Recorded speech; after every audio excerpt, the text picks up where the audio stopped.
At the start of every year, racing fans around the world turn their attention to the world center of racing. And it's no different here in the virtual world. Today we get set for another blockbuster year of iRacing special events, a journey that will take us from the high banks here in the Sunshine State all the way through to December indoors for a dirt racing bonanza, the Chili Bowl iRacing Nationals. Hello everyone and welcome along to the iRacing Roar Before the 24 as we get set to build you up to the exciting arrival of the GTP era. My name is Arjuna Kankipati, delighted to be joined alongside in the commentary booth by the one and only Andy McEwen. And Andy, motorsports is all about the fans, and sim racing is all about the fans and allowing them to enjoy all the different types of motorsports against people from all around the world, and we have more than 1,200 drivers getting ready to roar here today.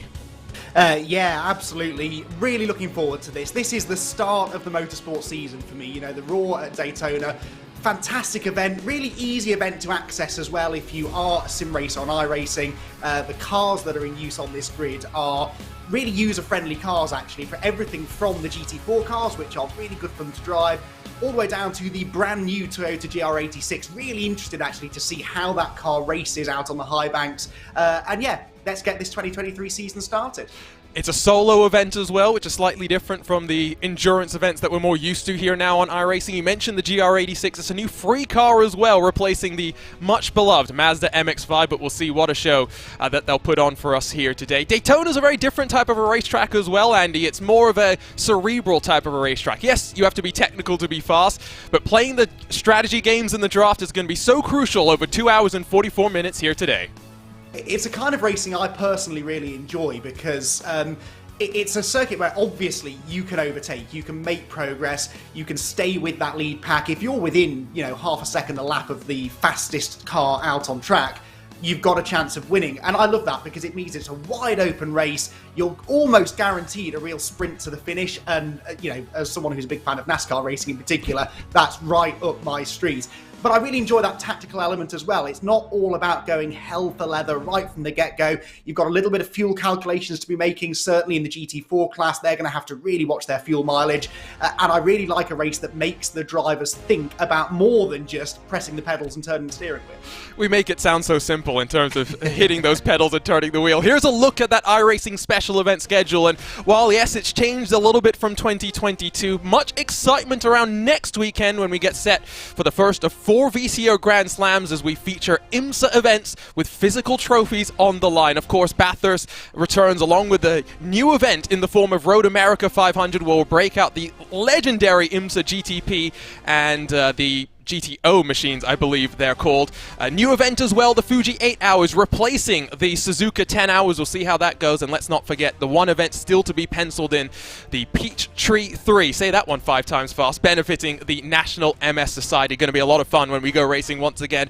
And that's where you'll get some secrets revealed about the future of iRacing as well. What do we have in store for you today, though? Like I said, 144 minutes, so just over 2.5 odd hours. We've got a drive-through limit that is likely to come into effect with just 20 incidents allowed for the drivers before they have to dive their way left onto the pit lane. 3 classes of competition, GT4, Touring Car, and the spec Toyota GR86. Slight BOP adjustments to be talking about, but the reality is that we do have favorites in all, or rather, the 2 classes where we have multiple choices. In the GT4s, Andy, it's the Mercedes AMG GT4 that is very much in vogue, while in Touring Car, it's that Hyundai Elantra that is so strong here on iRacing. And it's a little bit disappointing in some ways to see that, but we still know we're in for a fantastic race ahead of us. But that is the beauty of racing at Daytona. As I said, you don't have to have the fastest car on the track to stay in contention.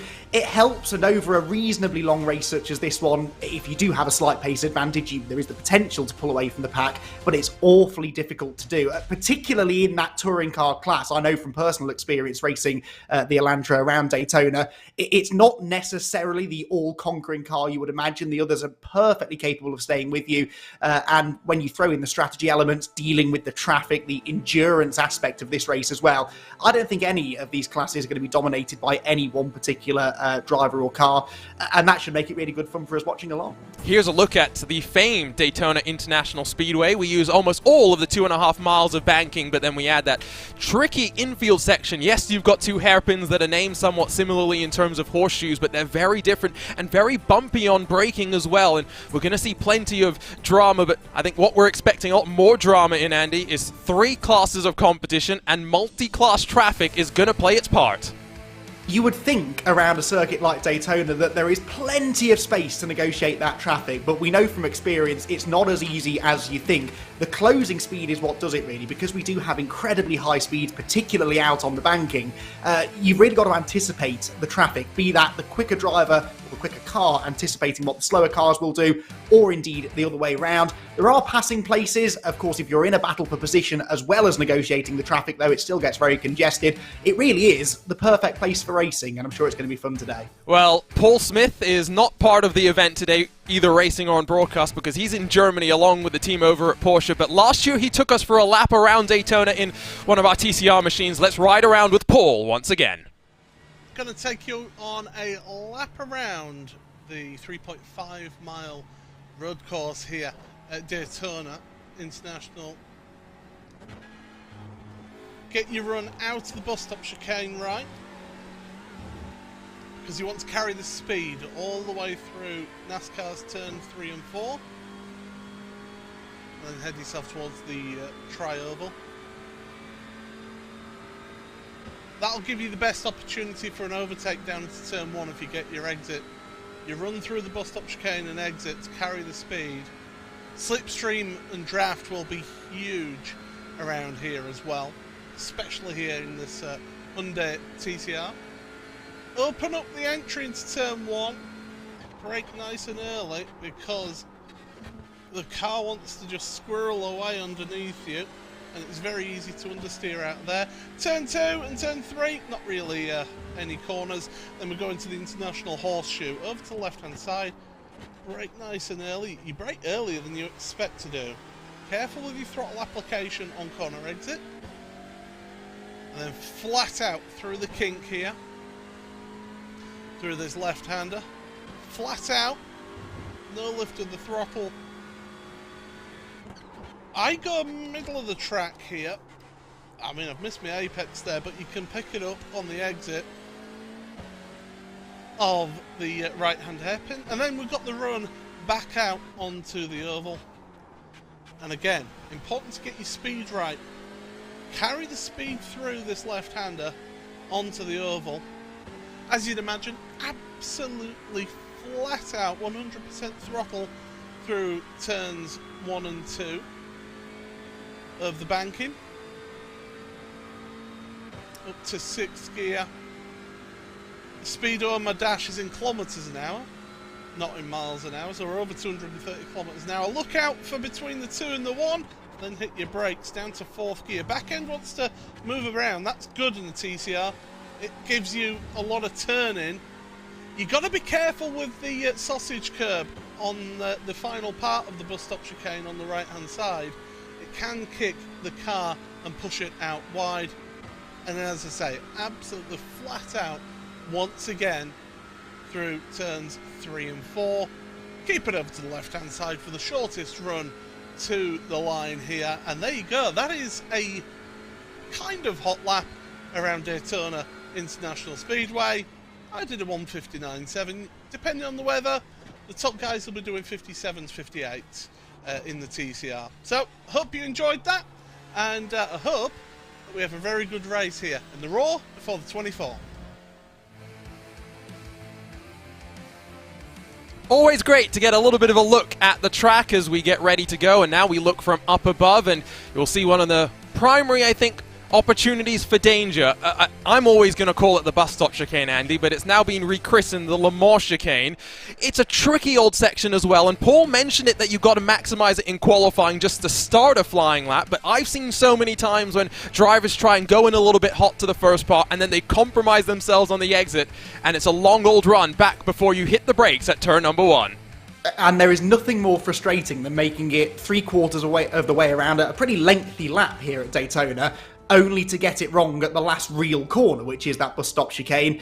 The exit from it is so crucial, and that's actually something that's true of many elements of this circuit. Corner exit speed, far more important than corner entry speed, because lots of these tight, twisty sections lead onto long, flat-out sections. So I've always found it's much better to back up your corner entry by a few meters, brake a bit earlier than you think you have to, because that will probably allow you to get onto the throttle a little bit sooner and carry that extra momentum. But as Paul said, watching those curbs, avoiding track limits, another thing that's very, very easy to fall foul of at that chicane, is going to be really key, especially over a long race. So qualifying underway, drivers have 8 minutes and the tracks to themselves to have a maximum of 2 flying laps. And as it stands right now, it's a Urano Esports 1 and 2 in your GT4 class. It's Nicholas Laubisch that's just over half a tenth of a second in front of Luca Kita in what is the #1 machine. He has over 10,000 iRating, if you want a fun fact. The lowest I-rated driver in your GT4 field, 7,073 I-rating. Lowest I-rating driver in the entirety of the field, running in a Toyota GR86 class, is about 4,700. So we have a pretty healthy field through the 3 classes of competition. Touring car has maybe not has a surprise with Corentin Gunes, Kieran Harrison, the SimRC duo running 1 and 2. They're split by a tenth of a second right now, but Michael Polishek is only then 200ths further back and looking to try and apply the pressure. And, well, it's still a Urano 1 and 2, but it's Luca Kita that now punches in a 151.5 with Jamie Egloff a 151.560. Does look as though it's the second lap that's the fastest, as Dylan Burse will go quickest in your GT4s now. Yeah, we are seeing quite a few improvements later on in the qualifying session. That's not a huge surprise, even on a long lap like this one. It takes a little while to get the tyres into the right window. And just to get into that rhythm, I think it's always good in this 2-lap sort of qualifying shootout format to get a banker lap in first and then really push on that second lap. That's what we're seeing. Alexei Nesov here about to come across the line as well. And, well, he's going to take a line that you would not be allowed to take if you were racing here in the Daytona 500, but underneath the yellow line he goes, and Nesov improves 1 position from 10th to 9th, really trying to extract every extra thousandth of a second, because it is that close within our top 10. Even going back through the top 15, only separated by about a second, with not that bigger gaps through the field. Only Pablo Espes in your GT4 class has not set a qualifying time, so he'll be starting provisionally down in 16th spot. We check in with this brand new Toyota GR86, and Bo Albert, newly by himself after leaving Altus Esports, has a delightful livery on his car now. And what's the Australian going to be able to punch in? Niels van Handel has done a 208.163, and Bo Albert will only be able to get within half a tenth of a second of him, and then 4 tenths almost further back to Victor Miranda. You were saying before this event, you and I were chatting, Andy, we both loved the Mazda MX-5. You had a lot of success in it. It's not to say the Toyota's not a bad car, but you haven't fallen in love with it just yet. No, but that's probably just because it's a harder car to drive than the MX-5, and that probably speaks more to my driving ability than anything else. But it's just a different challenge, and I think, like any car on the iRacing server, you know, the more time you put into learning it, learning the intricacies of how to make it go quickly, the more fun you start to have. The MX-5, I think, was just a little bit more of an organic car. It moved around a lot more. You felt like you were really having to work hard to get a lap time out of it. The Toyota GR86 does a bit of that work for you, but I think ultimately that will probably make it just as rewarding a driving experience. And I think it's certainly going to provide the close racing we're used to from the MX-5 in an event like the Roar. It's a one-make category. They're pretty unaerodynamic cars as well, so that draft will be powerful. And yeah, looking forward to seeing them out in competitive fashion for the first time today. Well, we're ready to go racing for the iRacing or Roar Before. Let's run you down through how they'll take us to the start here at the World Centre of Racing. It's the young Australian Dylan Burse. Usually races Hyundai XLs down under, but with a 151.475, he stopped the Urano Esports domination at the front. Luca Kita will start alongside on the front row. Nicholas Laubisch settles for third inside of the Sable Esports entry for Jamie Egloff. In Gagnon Renault, the first of the Pure Sims Esports Mercedes, Alvaro Gomez in the sole Porsche 718 Cayman lines up on the outside of row number 3 with Konstantin Scharf and then Daniel Ferguson, 7th and 8th positions. Alexei Nesov and Dylan Shrivens will round out your top 10 in the Urano Mercedes, one with the white wheels, one with the black. Alexei making it slightly easier for us in the commentary booth with Claudio Mack and the core sim racing entry of Pascal Stix down in 11th and 12th positions. It's Impulse and Timo Hayden starting inside of Owen Carl in the Apex Racing Academy car that has lots of red on it apparently. Matthew Dench and then Pablo Espez in the Obsidian Racing entry complete the 16 cars in your GT4 class. Over to your touring cars, and while at the very front of the field there's maybe no surprise in the form of Corentin Gunes, he split from his teammate Gaio Valero in the Apex Racing team. Number 3 will start alongside him with Michael Polachet from New Jersey starting in 3rd. Kieran Harrison settles for 4th with Konstantin Stolzenberg 5th, and then Roberto Ferrari completing your front 3 rows. It's the Brabham Esports green and gold of Jordan Bachmeyer in 7th, with George Simmons returning to driving duties after taking the McLaren Shadow Formula 1 Esports team to a championship. Norbert Leitner and Sam Ward will line up 9th and 10th positions.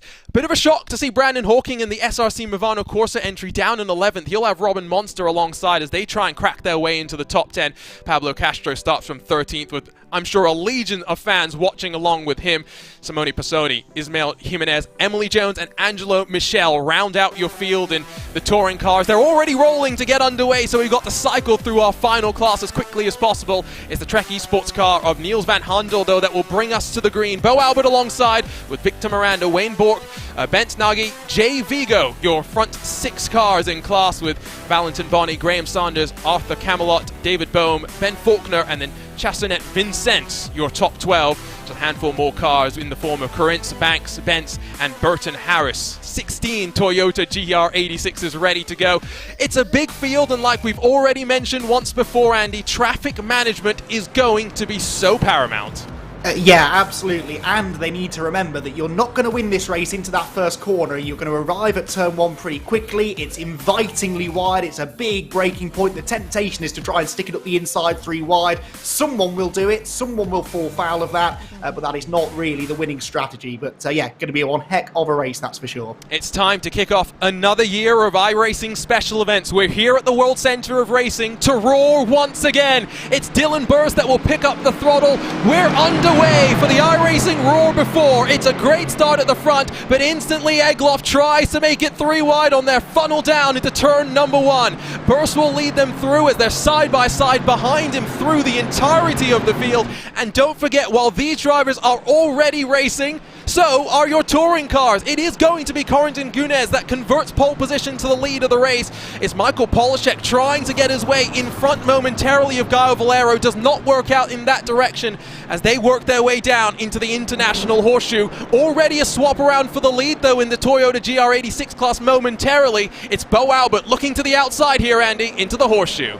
Yeah, and I think that's Victor Miranda, isn't it, up the inside? So not a great start for Niels van Handel from pole position. He's the orange and white car down in 3rd position. Looks like it's been a clean start, though, in all 3 clashes. A couple of bits of door banging, maybe, but they've all survived the first few corners, and they run now towards the dogleg into the Western Horseshoe. Side-by-side battle here for 2nd in the Toyotas, and back up the inside goes the man who started on pole. Already, though, Arjuna some trouble. That's Timo Hayden in the Impulse entry as they work their way back onto the banking. He's going to have to defend himself from a swarm of touring car machines, and poor Timo's going to be bullied slightly initially as just alongside with him, Brandon Hawking trying to find his way past Norbert Leitner. A lot of work, though, for Timo Hayden to do now as the rest of your GT4 streak through this Le Mans chicane, and just look at them dancing single file, all very tidy, other than, I think, the Porsche potentially of Alvaro Gomez, who was a little bit wider than he would have liked, and you can see the separation that we have between these 2 classes. It's going to take a while for the GT4s to catch the back of your touring cars. It will not take them as long to catch the back of your Toyota GR86 class. Alvaro Gomez does indeed have a slowdown penalty. He's going to be dropping backwards down through the field. Such a painful thing to suffer on lap number 1 as well, where the consequence is so much more significant. But at the end of lap number 1, it's Dylan Burst in front of 2 Urano Esports machines. And let's dive straight into the strategy, because that's where this race is going to get interesting. GT4s are going to require just under 150 litres of fuel, depending on how much fuel saving they need. That means they need 1.5 tanks of fuel. Andy, when you have a fuel window like that, there are so many different ways to approach the strategy. There certainly are, but I don't think you want to be alone in your strategy because that draft is so crucial not only to fuel saving but to outright lap time.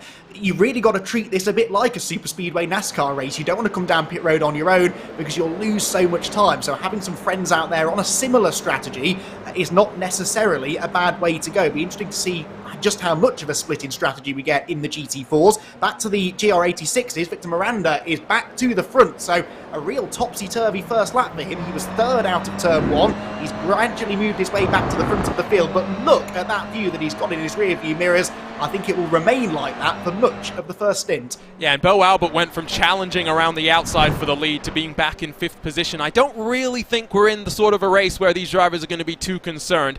However, I always say that track position is more important than people realize in this phase of the race, because it's that first pass through in traffic where you truly get the big separations being built up between different parts of the pack, and putting yourself further towards the front just increases the likelihood that you're not going to be left behind if there is a potential breakaway, as a bit wide coming back onto the banking behind Valentin Boni. That's Jay Vigo in the number 40. I believe Alpine Star's Geodesic Racing entry. I think Jay Vigo may have registered on a different account to the one that we're used to seeing him on.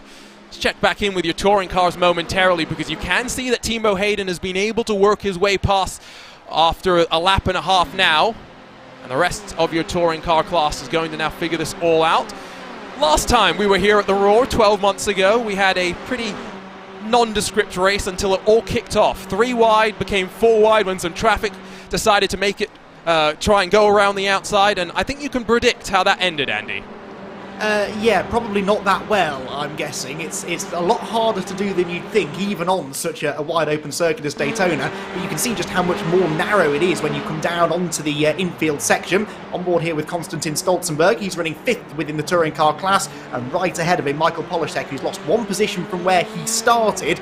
Kieran Harrison moving ahead of him into 3rd place. But even though it's significantly narrower on this infield section, there are still plenty of inviting overtaking opportunities. This is one of them, certainly into the Western Horseshoe. See the way the track widens up as you hit the brakes, and as we saw from Paul earlier on, there are so many different lines into that corner you can take. It really does invite good side-by-side racing, easy enough to do when you're just battling people within your own class. When you're slicing and dicing through traffic, though, that's where it gets tricky. Yeah, my favourite moment of that Paul Smith hot lap was, I missed my apex there. Which, to be completely fair, try talking and driving at the same time. It is a lot more difficult than I think people truly give it credit for. Left side of the screen, you can see the movers and shakers early in this race. For example, Pablo Espez, I mentioned no qualifying time for him. He's already gained 6 spots to work his way into the top 10. We'll see how his charge will continue from this point forward. Confirmation, by the way, in our YouTube chat that Jay Vigo is indeed Miguel Vigo's alternate account. His alternate account still has more iRating than my regular account, so it puts in context the level of driver that we have in our field.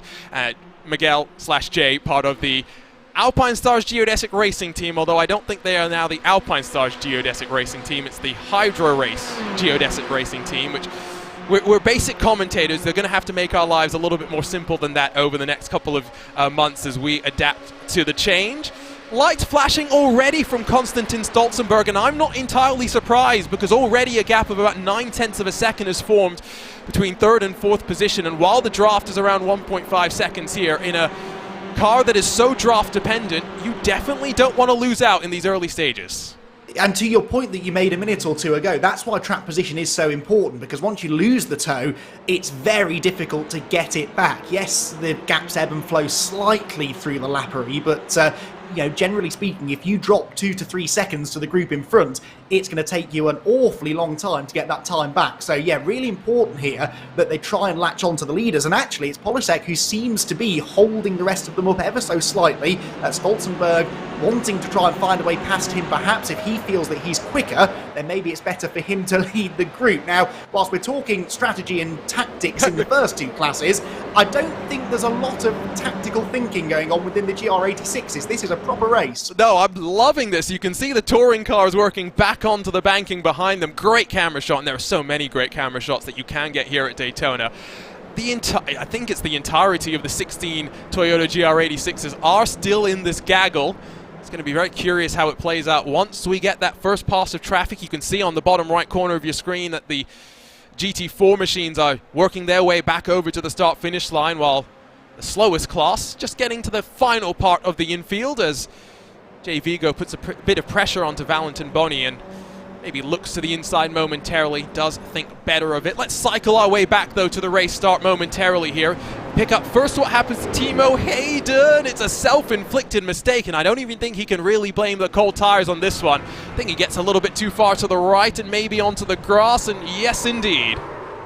If I had £1 for every time I've done that, I'd be a rich man. It's a very easy mistake to make because you've got grass and then tarmac and then grass again. So the temptation is to just open up that turning point slightly, run onto that tarmac, but there is another curb and grass that comes up. He was also slightly unsighted, I think, by other cars, and I think a similar moment here within the TCR class. That one, though, having slightly bigger repercussions, that tyre wall is unforgiving. Oh, there was definitely contact there between the 22 and the 28, so that's going to be Sam Ward. And then one of the the SRC Movano car. Very similar liveries there. There is a healthy dose of air, but I don't think you can really say Brandon does too much wrong, because Sam's going left then right, then back over to the left, and unfortunately he gets buried into the tyre wall. Yeah, that's a real shame. It's just a little bit clumsy and a little bit unnecessary at this early stage. Just look after each other in the first 10-15 minutes of a 2.5-hour race. You know, you don't really need to be making those sudden moves across the track. But again, easily done. The visibility out of those TCR cars isn't brilliant, and it's a very wide point of the circuit as well, so easy to find yourself in someone's blind spot. Now, a very aggressive move being made around the outside here, and that might just work to get up into second place within the GR86 class. That outside line into turn 1, Arjuna, is a really good way to make some ground up. It's a bit risky. You're relying on the car inside, leaving you space, which for the time being, they're just about doing. I'm loving this aggressive defense, though, as this is very different to what we're seeing in the other couple of classes right now, where they are all just thinking about the fuel game. This is the one class where, talking with Bo Albert just before this event, he was saying that even though it's less than a tank of fuel that you're going to need to get to the end of this race, there's no fuel saving involved. They're all just going to be juking it out through the entirety of the event, and see exactly how much fun they can have over the course of the next 2 hours and 15 minutes. Another look at one final incident, and this is Graham Saunders in that Toyota GR86 class, and don't think there was any contact there. I just think he bounced a little bit and then gets a big old wallop into the left side. Yeah, they don't like curbs very much, these GR86s. That's one of the big differences between this car and the Mazda MX-5 that it's sort of replaced in this race. We'll see here from the onboard whether that's what causes it. Turns in, does take a big bite out of the curb, but perhaps gets on the throttle whilst he had the inside tyres still on the grass, and then a glancing blow with another car. But yeah, they don't react as well to the curbs as you kind of expect them to, and that's something the drivers will have to adapt to. Yes, it's all about adaptability, but there is open setups here. I'm not really sure how much time you're going to find in a Toyota GR86, which has got a relatively simple setup to introduce people to the world of racing, but I'm sure that there are some that have tried to pick up various little tricks where they can. Dylan Burse leads the GT4 cars into I was about to call it the bus stop again, the Le Mans chicane. You can already see that they're going to catch the back of Graham Saunders, the very first bit of traffic that they will navigate their way through. Mercedes running 1 through 12 right now. Alvaro Gomez qualified up in 4th, but that slowdown penalty has dropped him to 13th. The sole BMW that we have in the field, Matthew Dench, currently sits in the 15th spot, as once again we go too wide, a couple of rows deep into turn number 1, and this time Bo Albert may actually have enough momentum to hold the inside into the horseshoe. He'll get clear before they even flip-flop through the chicane, though, and Bo Albert is showing that maybe the outside line is where you want to be. What we don't really have the indication of is, as we always talk about at Daytona, do you want to be leading coming out of the bus stop, or do you want to be the car in 2nd or 3rd trying to use the draft to build yourself up to the line? I would say about 4th or 5th is the place to be from what I'm seeing, because that draft is so powerful. If they're this close together in another 2 hours and 12 minutes, I don't think you want to be anywhere near the first 2 or 3 places in the line, because you're just a sitting duck, especially when you pull out and start going side by side yourselves. That just slows you down even more. You start giving each other a bit of a side draft, you're creating a bigger hole in the air for the others to follow in, and that is going to create a real run to the finish. Now, it's all livening up in the touring car class as well. 3 wide for second, and inevitable contact, Arjuna. George Simmons was saying that it was going to basically be hero or zero. Well, unfortunately, it's 0 for George Simmons here today. We'll get a look at the replay there. 3 wide was never really going to work out this early in the race, and we don't even get to lap 7 before some sort of chaos has erupted. It's allowed Corin Tengunes to break away by 1.1 seconds, and the other Apex Racing car, Gaio Valero, off into the grass, but able to slow it down just in time to bring it back into control.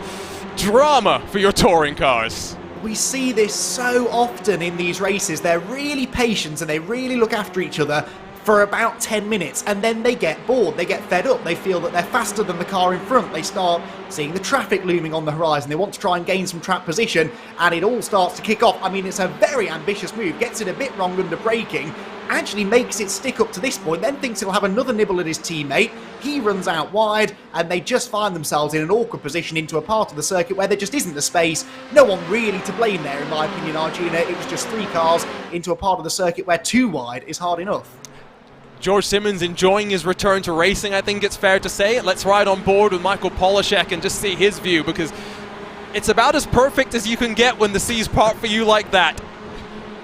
Yeah, that was a little bit of good fortune, which you need in this game, don't you? Sometimes you're just in the right place at the right time. If he'd have been another car to the right, it would have been different. And now another bit of GT4 drama. There's all sorts of drama. That's Owen Carl. Pascal Stix has also been off. And now they got to be careful through the traffic as well. Stix rejoining just as the GR86s are funneling their way past as well. And I get the sneaking suspicion that the first pass through traffic for your GT4s has not only allowed a 7-car breakaway, but it's caused a couple of dramas, including for your GR86 former race leader Niels van Hundel, who now runs down in 15th spot.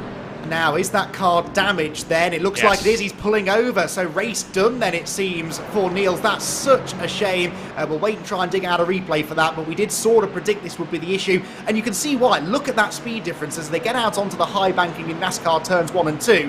Those GT4 cars just going so much more quickly. They're better on the brakes as well, and if you don't quite anticipate that right, then contact is almost inevitable, but that's really shaken up every class, really, or both classes, both the GT4 and Toyota classes. The GT4s with this bit of a breakaway at the front, as you said, and of course a couple of the front runners in the GR86 class finding themselves in big trouble, and they'll have to negotiate that traffic several more times during the race, so that will not be the last of the traffic related drama. Jay Vigo's had a bit of a bad run through that chicane and now has been passed by not just Ben Faulkner. Arthur Camelot goes through as well, and it will be Bence Nagy that will be the next one to try and slide his way on forward. Mentioned just how critical it is going to be to make sure you get that chicane right. In Gagnon Renault, down the inside of Luca Kita as he's dropped from 2nd at the start of this race to 4th momentarily.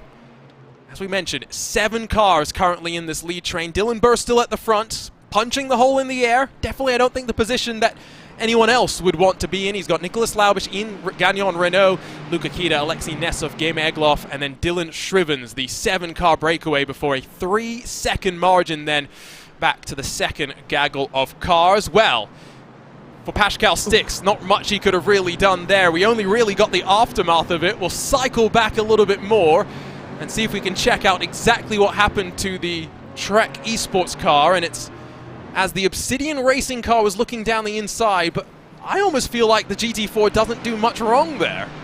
No, there was a car in the middle there which tried to leave a bit too much space. I think they saw the GT4 Mercedes coming and just kind of stayed away from that apex curb a little bit, anticipating that the faster car was coming through, and that probably wasn't the case. And as he was watching on one side of his car in the mirrors, he perhaps just didn't quite spot what was to his right, and that's what led to the contact. Again, spatial awareness, so important in this kind of racing, and as we saw there, it only has to be a tiny little misjudgment and it can have fairly catastrophic effects. Oh, you talk about tiny misjudgments. Take a look at this replay. Joseph Burton Harris back in the car, and Timo Hayden slightly miscalculating where his car was relative to that GR86, goes for a wild old tank slapper of a ride, and unfortunately I think for Burton Harris that will be the end of his day.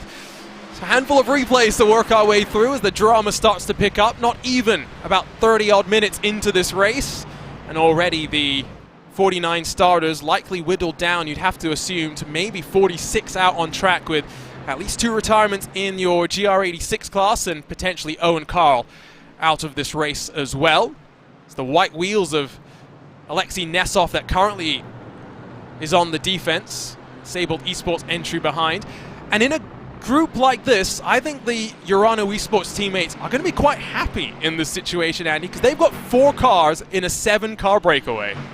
And that means they've sort of got control of the pack, really. If they decide they want to work together, they can do that to make their way to the front of the pack, or just to try and keep this group in single file. If you've got lots of drivers and teams who are on different agendas, that's when they start that sort of unnecessary side-by-side racing. Right now, they've got the gap over the rest of the pack, and actually, the Urano guys are probably quite happy to keep it single file. Not single file here in the touring car class, those side-by-side for 3rd position, and Michael Polisek now starting to work his way back towards the front of the field. He's on the outside line, though, towards the International Horseshoe. He's late on the brakes, and it will surely get squeezed out on the exit. There's also a Toyota that I think could be used as a bit of a pick here, and so, yeah, the position likely will stay the same. No, still door-to-door as they head towards the dogleg. Really good, respectful racing from both drivers, though, as you'd expect, really. Yeah, Kieran Harrison could have been a lot more unfair there and forced Polishek to lift off the throttle and to let him have the position. They do get it sorted out in time. The breakaway has quietened down.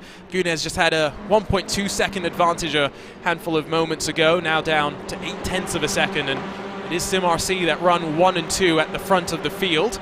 And with both Gaio Valero and George Simmons having a bit of drama in their Apex Racing team machines, mind goes back to the IMSA Esports Michelin Global Championship, where we did see Corentin Gunez and Kieran Harrison grab the championship, but I think Gaio Valero and his teammate will be remiss if I didn't mention that if they had qualified in round number 1, it may have been a little bit closer, along with, of course, the 2 entries that we had from Roman Grosjean Esports. Touring cars have to figure it out, though, as they funnel into the bus stop chicane, as they work through the GR86 traffic. Even though these 2 cars, relatively close on speed, you may assume, still about an 11-second delta in lap time here around Daytona, which is quite crazy when you think about it.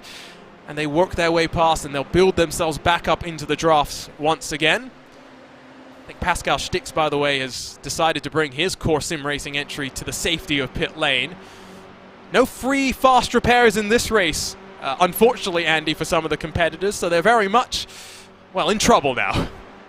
Yeah, which again makes it all the more surprising, the level of aggression that we saw in the early stages there. You don't have that get-out-of-jail-free card of the fast repair, so any significant damage that you do to your car is going to require a lengthy stint in pit lane, and any aerodynamic damage you do is going to have a particularly large effect around Daytona. You're going to really be down on straight line speed. Even if you can hang in the slipstream for a couple of laps, you won't really be able to make any overtakes, and if you do lose that draft, then your lap times are going to really fall off a cliff. So important to try and keep the car in one piece, and as I sort of suspected would be the case, it's those who are at the front who are being a bit more sensible, who are keeping their cars the cleanest, and therefore being able to make this this nice little gap at the front of the field. Interesting view here of the way that draft brings them together through NASCAR's turns 3 and 4, but no interest whatsoever for Nicholas Laubish to pull alongside Dylan Burse. He's quite happy just to pull onto his rear bumper, give him a bit of a shove across the start-finish line, and then settle in line. As I say that, though, he has a peek to the inside.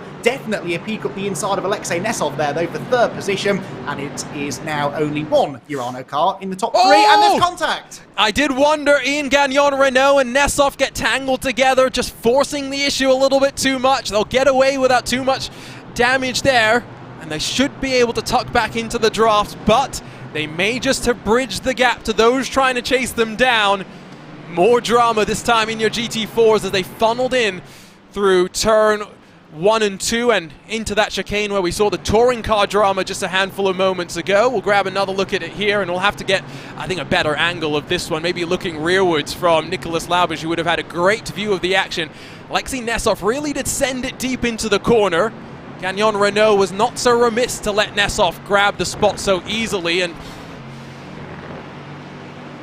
I'm glad I'm not a steward in this situation, because I can't tell looking at these angles. I don't see anything that Alexei did wrong. He was right on the curb, he held his line, he didn't drift up the track into Ian. I really think that was a little bit of squeezing going on, to be honest, and again, not really necessarily at this early stage. But what did I just say about how this lead group have been really taking it easy and not damaging their cars? No sooner than I said that, did they start driving into each other. But you're right, they got away with that remarkably well. Neither of them ending up spinning, not a huge amount of damage done. And there you can just see the back end of that. It was definitely a little bit of a squeeze, I think, from the Pure Sims car. You can see that Nesov's right-hand side wheels never move away from that yellow curbing. There really wasn't much more he could have done there. Yeah, I think that's the best angle. Always looking from up above is easy. And this is where in the sim racing world, Andy, we're very fortunate that we can grab infinite replays and spool up camera angles that just don't exist at the time of the incident occurring, because I'm sure in your experience as a commentator in the real world, but also for race control, there's a lot of benefits that you get from being over in the sim world and being exposed to so much more information. There's nowhere to hide in sim racing. You know, as you say, we've got infinite camera angles. You can dissect an incident. You can spend hours looking from every angle, trying to really analyse what exactly went on. The downside of that, in a way, though, is that you can overthink these things. And it's easy to forget that these incidents happen in the blink of an eye. When you can slow things down and watch it frame by frame, from an overhead angle, from an onboard angle, from, any angle you want, really, it's easy to apportion blame when you look at it that way. But when it all happens in the blink of an eye, sometimes it is just a racing incident. Certainly no malice involved in incidents such as that one. But yeah, it definitely has its upsides and its downsides, that ability to really analyse and possibly over-analyse in some situations these kind of bits of contact. Yeah, very much so. I do like that we've had a bit of crossover, of course, when in 2020 Virtual Le Mans kicked itself off. The WEC and ELMS discovered Discord and carried that forward into the real world when they went racing once again. And it was quite interesting seeing on the timing screens a team manager of whatever car it was report to Discord rather than report to the stewards. It just felt a little bit weird. Let's check back in, by the way, with your GR86's two-car train, I'll say, at the front, but it's a bit of a breakaway that we do have with Bo Albert along with Valentin Boni being able to scamper away from the likes of Victor Miranda, Ben Faulkner, who are 3.5 odd seconds back. Like we were saying when we had the 16-car train, these are machines that we're not expecting to do much fuel saving, and at least last time around, Victor Miranda with a 208.9 compares to a 208.4 for Bo Albert, so about half a second that these drivers at the front gained. And I do wonder if we're going to see some swap drafting style things happening here, as Bo Albert and Valentin Boni effectively slingshot each other into each of the corners on these rather long straights that we have at Daytona. Yeah, there are two ways to do that. You either do, as you said, the slingshot, where one car passes easily down the straight and then the other repasses down the next bit of the straight, or you can go with the good old-fashioned bump drafting up on the banking, and really the drivers just have to figure out which of those is the most time efficient, really. I think personally the bump draft is possibly a little bit riskier, but maybe a bit quicker. As soon as you start pulling out side by side, you inevitably slow each other down a little bit. It's whether you really want to risk locking bumpers at this early stage. For this group behind, though, they really don't have any choice. They've got to work together now. They've dropped more than 3 seconds. They're well and truly out of slipstreaming range from the leading group. And okay, all of these drivers are in it for themselves, they're all representing different teams, they've got their own agendas, but right now you have to make friends with those around you, perhaps discuss with them over the in-sim chat that, you know, we're going to work together, not run side by side for a few laps, because that is the only way that they're going to catch Bo and Valentine out in front. Yeah, that's something that's, again, unique to the sim world, is that you can hit a button and be on a radio channel with the rest of your competitors, and sometimes if they're not doing what you think they need to be doing, say, hey, let's work together and let's see what we can do. We're having almost a 3-car bump shaft train right now, which I'm getting quite nervous watching because they're slinking back and forth, not really holding a line down on that yellow line momentarily.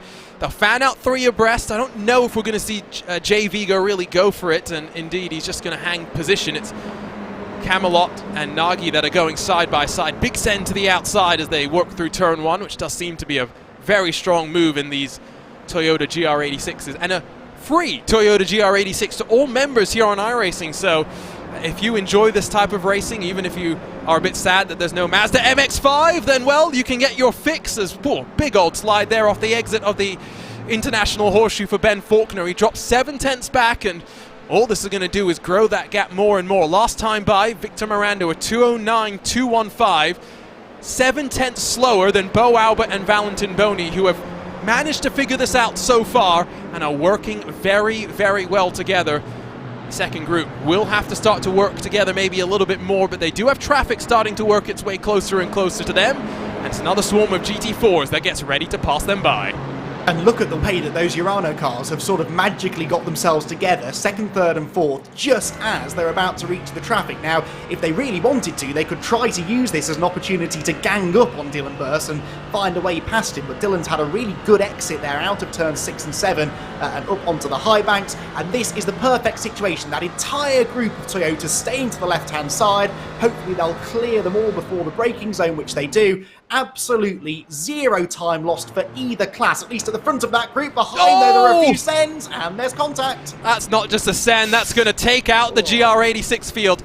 Ian Gagnon Renault, I don't think was the one that was getting aggressive with it. It was, I think, Guillermo Egloff in the Seybold Esports, number 12, that was the one that maybe initiated the contact, but clumsy is all you can say. And as the GT4 leaders sweep past Bo Albon and Valentin Boni, one by one, they are dropping here at Daytona. And look at how well that worked out for Urano, because they were second, third and fourth, and it was the 5th placed car that got tangled up with the back markers. So, you know, they could never have predicted that happening, but it just so happens that they found themselves in the perfect position, and now it's 3 against 1. Those 3, I'm sure, at some point will team up against our current race leader to try and find a way through. But, yeah, that bus stop chicane, it's the hardest point, I think, on the track to catch traffic here at Daytona, because it's literally the only part of the circuit where you cannot go side by side. You've got to get single file, and that means that the quicker car has to decide well in advance where they're going to slot back into line, and of course the slower cars also have to try and find a slot in line before they turn in. And I think at one point there, Arjuna, they were 3 wide, and that was just never going to work. It was a send from one of the cars. We'll grab a look at exactly what happened once again. So I'll have to eat my words. It was Ian Gagnon Renault that forced the issue. It was Egloff that was trying to mind his business around the outside. And it was more the carnage afterwards that I think is going to infuriate some of those Toyota GR86s, because initially it looked like they may have gotten away with it. Big send to the inside by that Pure Sims Esports car. And from there, it was never really going to work out.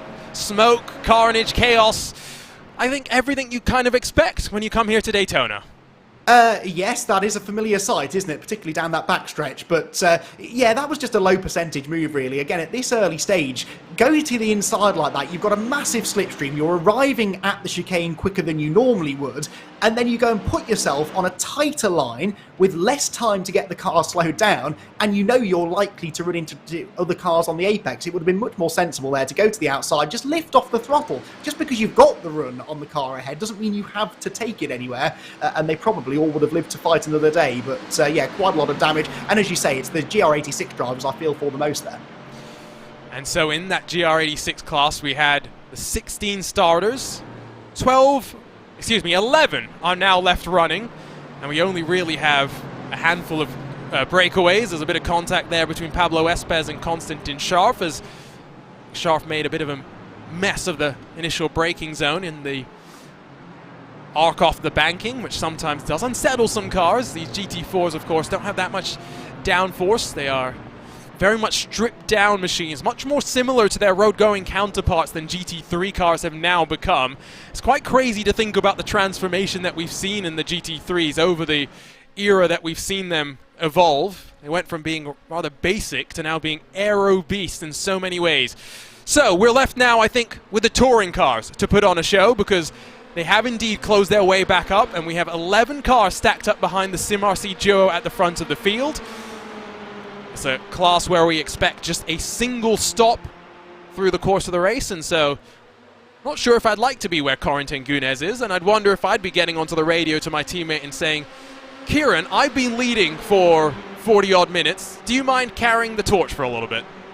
Yeah, it would be easy enough to orchestrate that right now, because they've got that small gap back to the third place car of Michael Polisek as well, so they could, if they wanted to, out on the banking, just swap those positions and, yeah, try and make sure they both got a good fuel mileage situation. But perhaps at this point they believe that, you know, Corentin maybe is the quickest. He can try and pull Kieran away from the rest of the pack. Been a good first stint this, though, from Kieran. He started 4th, but I seem to remember lost a position or 2 at the start, and has done a really good job to pull himself back into 2nd second, and now with 2 teammates at the front of that group, they've got control of it. They've clearly got the pace because they're not really under any real threat from Polasek in 3rd position. So I think all things considered, they'll be happy with where they are right now. I think it's all going to depend on that one and only cycle of pit stops. We don't often talk about it in endurance racing because we just assume that all these drivers have it figured out, but I guess we should. It's Daytona, maybe it's only fitting that we talk about pit entry. You come in from very high speed, get on the brakes and hope that you hit the mark exactly so you don't lose too much time compared to the rest of your competitors, whether it be slowing down too much too early or slowing down too little too early and then getting a speeding penalty, but also getting into your box. Not as easy, I think, as some people will think about, especially in your touring cars, in your GR86s, where your box may be one of the first stalls that we have in pit lane. And so if you don't know where it is, I've made this mistake before. Leading after the first hour of the iRacing Daytona 24, I lead the field down into pit lane, and as soon as I hit the pit lane, the line, my teammates have gone, "You've missed your box," because at that point there's no way that I'm going to hit my stall. So these are the little things that we don't talk about too much, but we really should probably talk about more, Andy. Definitely. I think especially in a race like this one, when you look at the touring car and the GR86 classes in particular, especially touring cars actually, given the fact they're so closely bunched right now, as we have a change there for 3rd position, as we do now see Michael Polasek fall behind Jordan Bachmeier heading into turn number 1. But because this whole pack are very close together, because of the importance of the slipstream around here, as I think I mentioned earlier on, important to pit with other cars. That's a real lunge up the inside. And Carl Valero trying to get past Michael Polasek here. We'll return to that pit lane entry topic in a moment, because this is some really good racing. And Michael Polasek in the full send racing car, actually having a few full sends made on him. He settles back into 4th for the time being, but some pretty feisty racing here on the infield section. But yeah, very quickly, if you are running in this touring car class, you do not want to pit alone, because you're going to come out onto the track potentially on your own with no one to get the slipstream from. The slipstream in these cars is worth at least a second a lap, so I think we will see a group of them try to orchestrate it that they come onto pit lane at the same time, and that is where things get really congested. It's really easy to trip over each other in that braking zone into the pit lane, and that could certainly be a talking point later on. Let's pick up what has happened to Graham Saunders in his Toyota GR86 as we have another retirement from the race. This one I think going to be self-inflicted, just running way too wide. And Daytona has a rallycross course, but I don't think he intended to use some of that grass. Yeah, just overcorrected, didn't he, slightly? Got that wheel on the grass. We'll see it again here from on board. Probably just picks up the throttle a bit too early, bit of understeer, hops over that curve, unsettles the rear, and I know it's the natural thing to do to steer into the slide, but sometimes, especially with no other cars around you, as was the case there, better just to go for a full 360-degree spin, stick it in first gear and get going again. It was the overcorrection ultimately that ended his race there. So that now means I think another one will bite the dust, and we're down to 10 Toyota GR86s still left out on the track.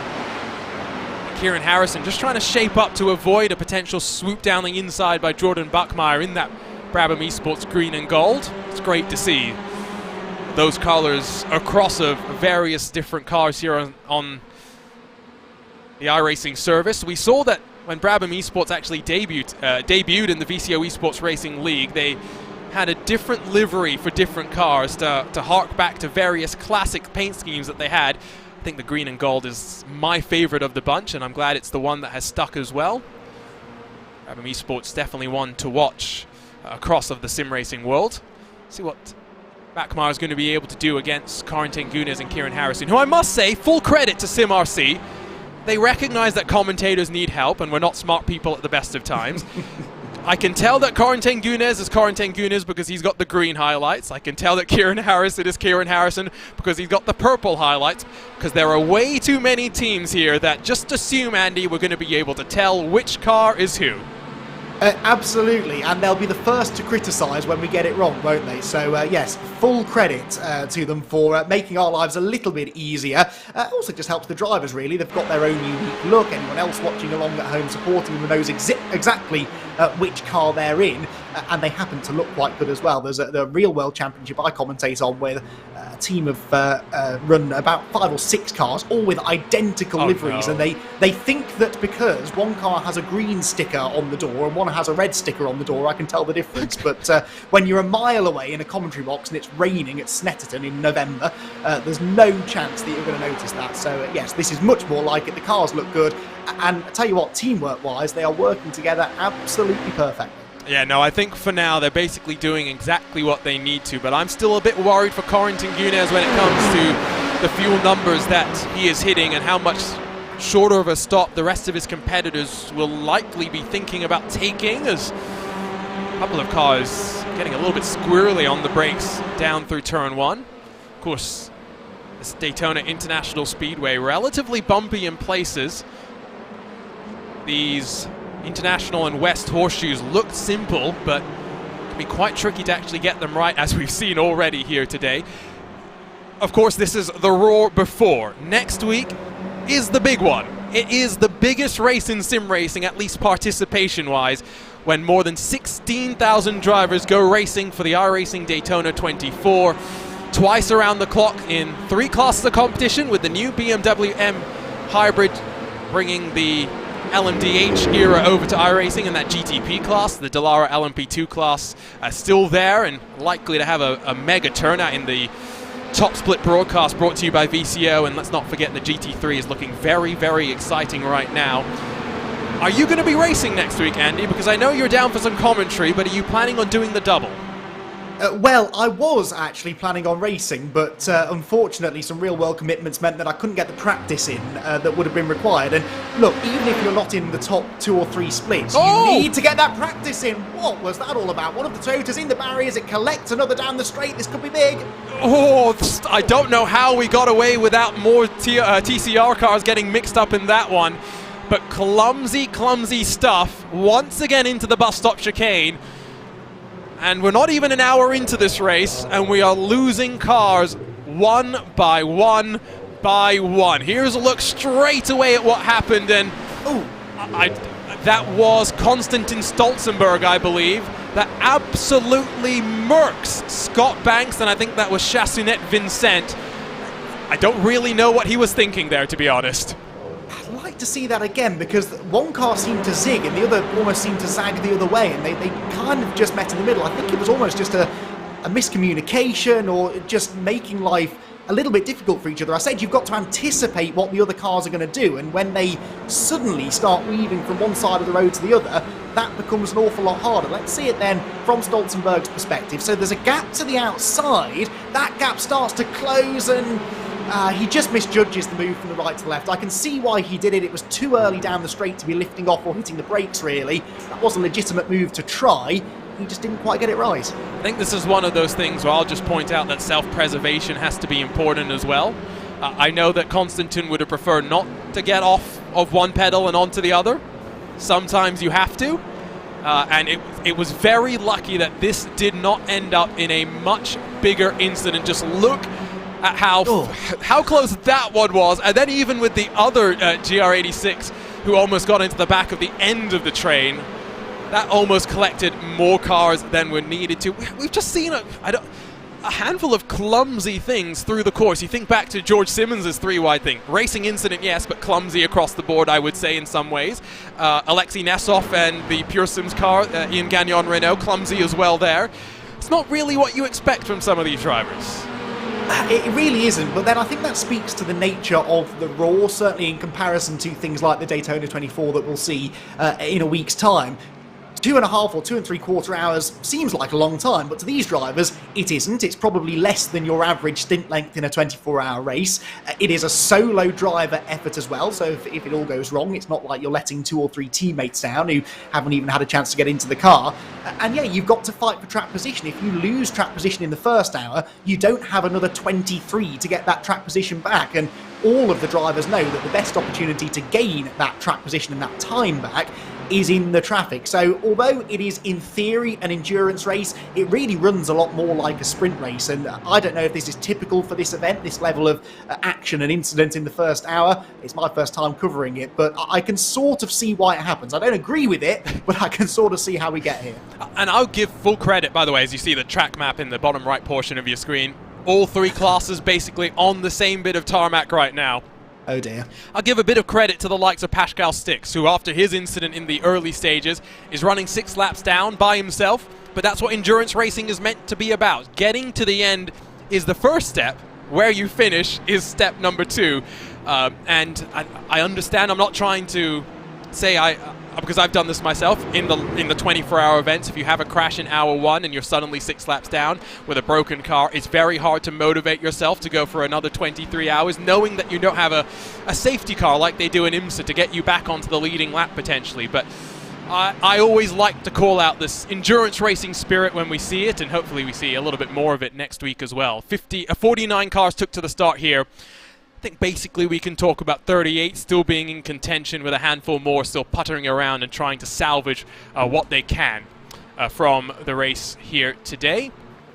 To your question though, is this typical? I don't really think this is too normal. I think back to last year, yes, I mentioned that we had 3 and 4 wide a handful of times with the touring cars, but for the most part, all 3 of our classes did try and work together, at least initially. After we got about halfway through, then all bets were off. It'll be interesting to see how this race kind of settles in as we get closer and closer to being done with an hour of competition. Gal Valero has slid his way back up into 3rd after his 3-wide tangle with his teammate. He's in front of Bachmeier in the Brabham Esports car, in front of the full send entry for Michael Polishek, and then Konstantin Stolzenberg. Fortunate that these touring car machines on the older damage model that we're using here today, a little bit more of a tank in terms of how much damage they're able to... I was going to use the word inflict, but that's maybe unfair because Stolzenberg did not mean that, but at least absorb after we saw the big drama, of course, for them. Does mean, of course, that when we see a lot of these bump drafts, they can be a little bit more aggressive than they might have otherwise wanted to be. And we'll see next week, how much bump drafting we see in the Daytona 24, because I still remember landing up for the iRacing Daytona 24 and the BS competition team, who are partners with Turner Motorsports, who are of course competing in IMSA with 2 cars in the Daytona 24 this year, one in the GTD Pro class and another in the regular GTD class. But apparently Turner Motorsports saw what BS competition were doing on iRacing, where they were doing a lot of bump drafting, and there was a bit of back and forth on Twitter that we did see. I'm not sure if you'd really want to try bump drafting in a real GT3 car, because just imagine what you would do if you lost some of the dive planes at the front of your machine.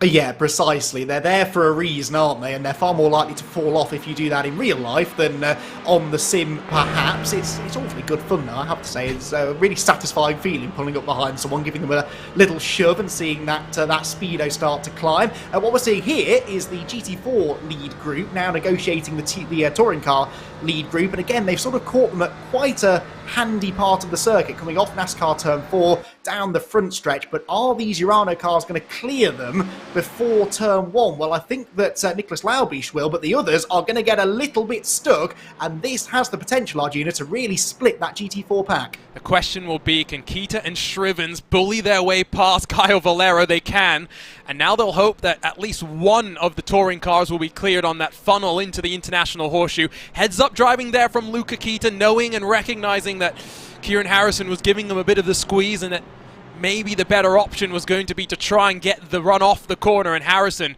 after squeezing, now moves aside and lets both the Urano machines fire it down the inside through the kink, but the gap has grown to 1.2 seconds.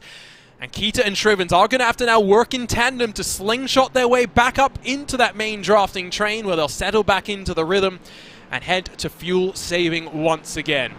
On to lap 25 for these GT4 machines.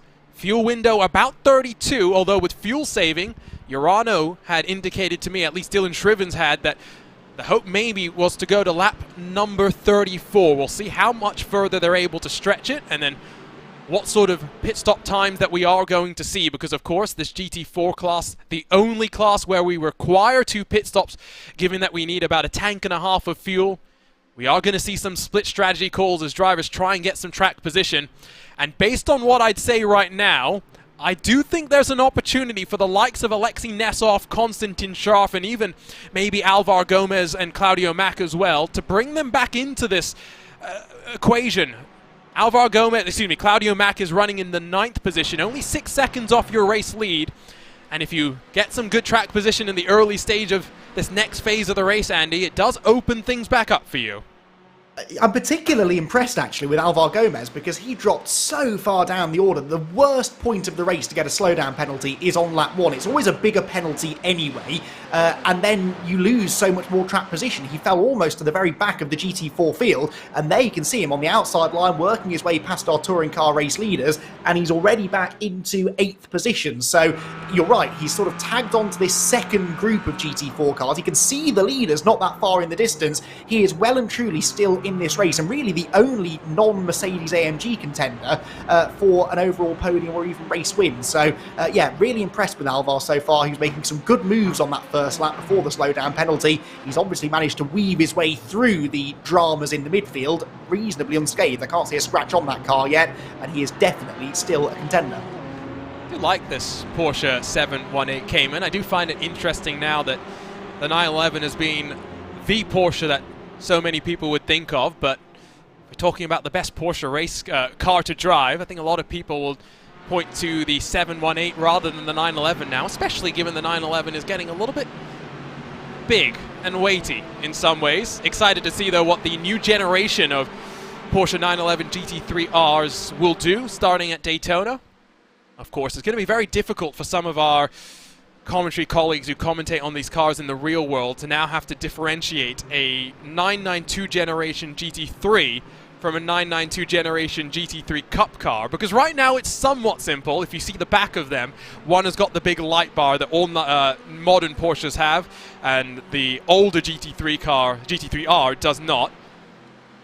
They almost look identical at this point.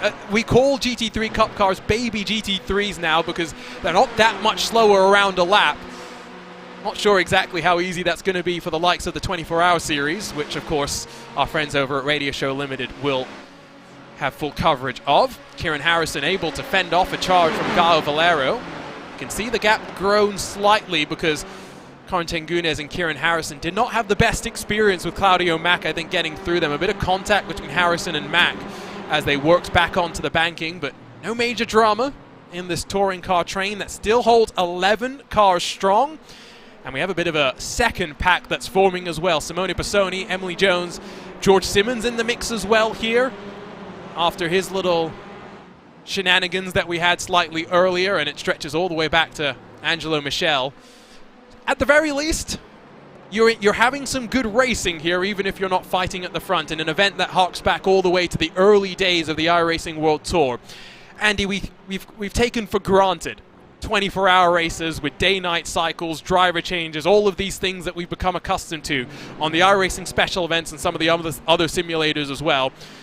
Back in 2010, when this World Tour first started, it was a 2.4-hour solo race with the Riley Daytona prototype, and I forget the other class, but it was a GT class of some kind. Think about how much has changed in the 13 years since then.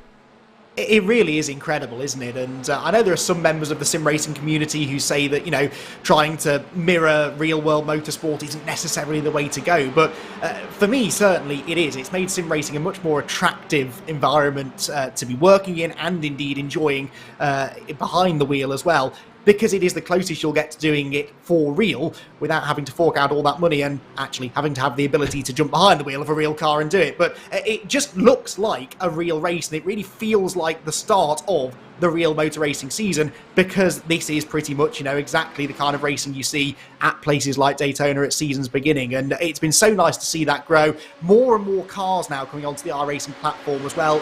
Newer cars are released and they're making it onto iRacing a lot sooner than they used to as well. And that's also nice to see. It means that the manufacturers are starting to see the benefit of having their cars represented on the iRacing service too. And it can only be good for sim racing on the whole that the iRacing platform grows like this, and events like this grow in the way they do, to the point that things like the Daytona 24 Hours on iRacing gets almost as big a following as the real thing does, and I really didn't think I'd ever see the day. I just like as well 16,000 competitors last year. Very curious to see how many that we'll have this year. And it's a celebration of motorsports is what it is. And to your point, I think there's a space for both. There's a space for us to do sim racing, which is to simulate real motorsports, but we can also do esports racing, which is have some fun and do things which are just not feasible in the real world. And I'll point out VCO Infinity, where we have a 24-hour event, but it's not one 24-hour race. It's 24 races in 24 hours with 5 different cars at 5 different tracks around the world. It's something you could only dream about in the real world, but we can make it a reality here in the sim. And so we should celebrate this sort of racing where we're simulating the the Roar Before, albeit slightly differently, of course. But of course, should celebrate the fact that we can do these weird and wonderful things that just aren't cost-effective or realistic in the real world. Your point about damage is also something that we can only have fun with here on iRacing. Week 13, when iRacing, releases the new content and we have a week of not much going on and we have a little bit of fun, it's always fun to go jump into that figure 8 track, which has got those jumpy jumps thingies, and see how much carnage you can develop. Yeah, absolutely. You can get away with that on the sim for sure. And I think it is easy to forget sometimes that this is supposed to be fun, because sim racing has become a big business these days, and for can make a living out of racing on the sim. Actually, it sort of, the more professional it becomes, the less fun in a way it becomes to compete in. But for your average sim racer like me, it's just incredibly good fun to be able to go out there and, iRacing in particular, this is the experience, the racing experience I dreamt of as a child. I never thought I would be able to switch my computer on, sit down on a proper sim rig and race a GT car 1 minute, a NASCAR the next, an open wheel car a few minutes later. It's got everything you could possibly want, even now to off-road rallycross competition as well. So there is a reason that iRacing is the most popular one out there, because it really does cater for everybody, and you can just have more fun than really doing anything else, certainly for this budget. So absolutely, fun should always remain a huge part of sim racing. To your point on drivers making money, big shakeups, of course, coming in the world of this top-level competitive sim racing.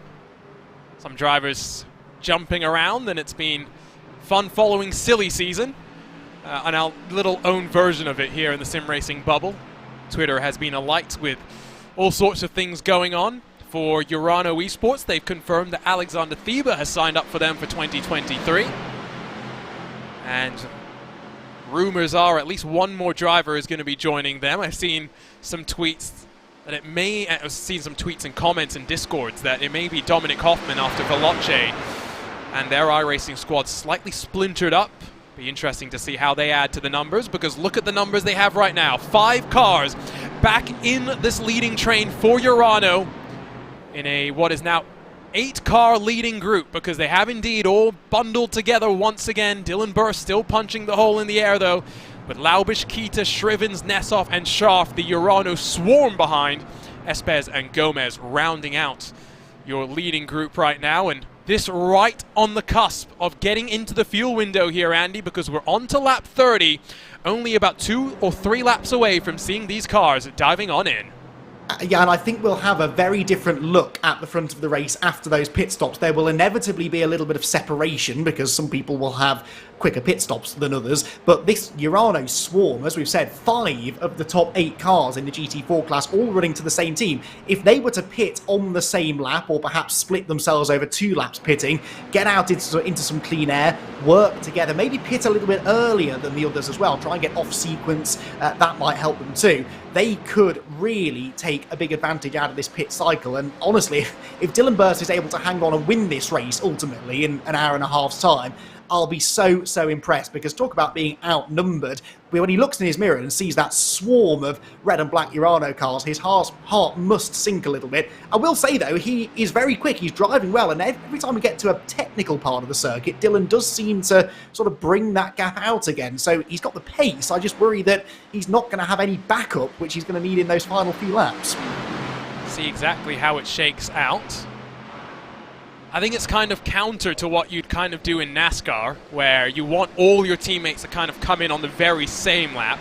I think here you do want to split it up slightly and have a handful of cars come in on one lap and then the next handful on the next lap, just to keep yourself out of trouble. Again, we've been talking about how an entry and execution on pit lane is so important. I think you also maybe see the Urano teammates able to split the strategies a little bit and cover off a handful of different approaches. Will Chadwick, our winner of the iRacing Roar in 2022, grabbed the lead courtesy of some fuel strategies, and once he had track position, did not relinquish it.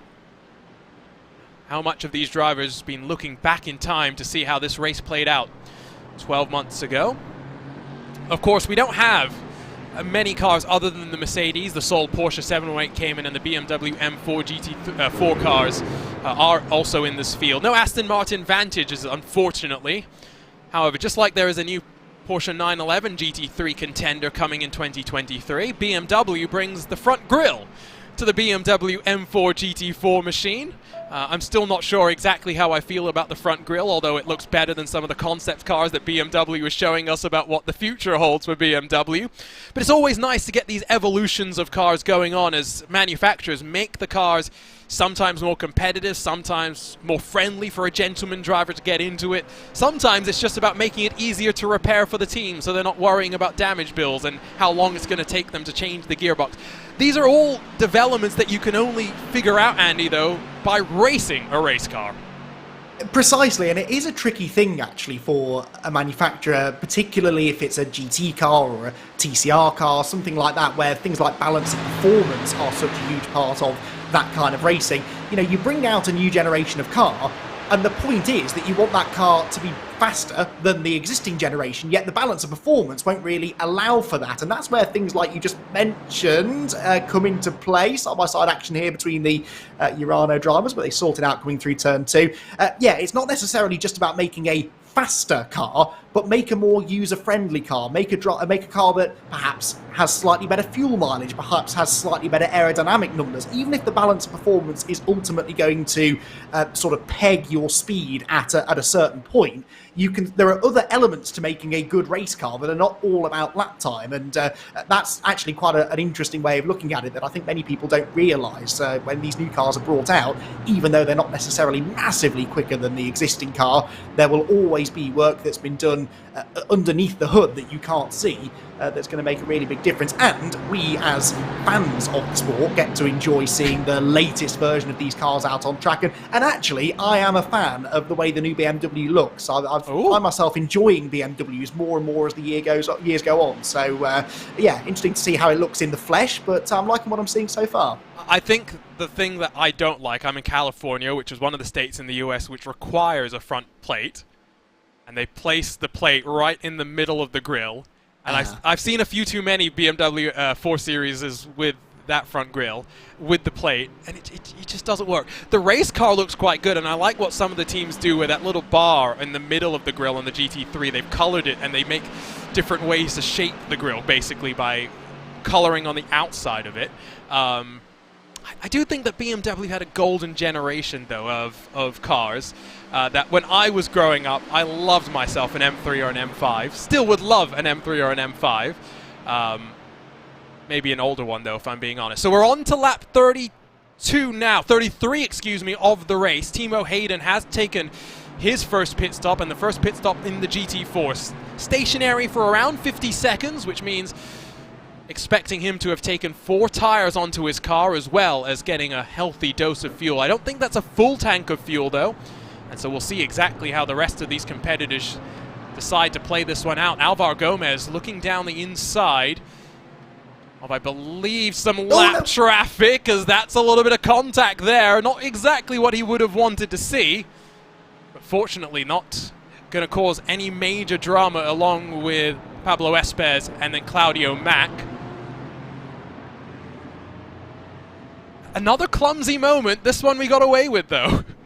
That made me jump out of my chair then, because I was just about to point out that he's really being aggressive now because he wants to try and tag on with those Urano cars coming into the pit window, and yeah, just almost seemed to move across, didn't he, to the left, which don't really understand the need to do that, but just about got away with it. Here's the replay. So it's a bold move up the inside there, heading into the International Horseshoe. Gets the car stopped, though. The Porsche always does have good traction off the corner as well. And then I think he just thinks that he's clear, but the momentum on the outside line means that the other car is very much still there. And actually, on seeing that again, it's more the AMG moving to the right than the Porsche moving to the left, isn't it? It was the Obsidian Racing car that did maybe come over a little bit more than expected. More pit stops, by the way. Egloff as well as Daniel Ferguson in your...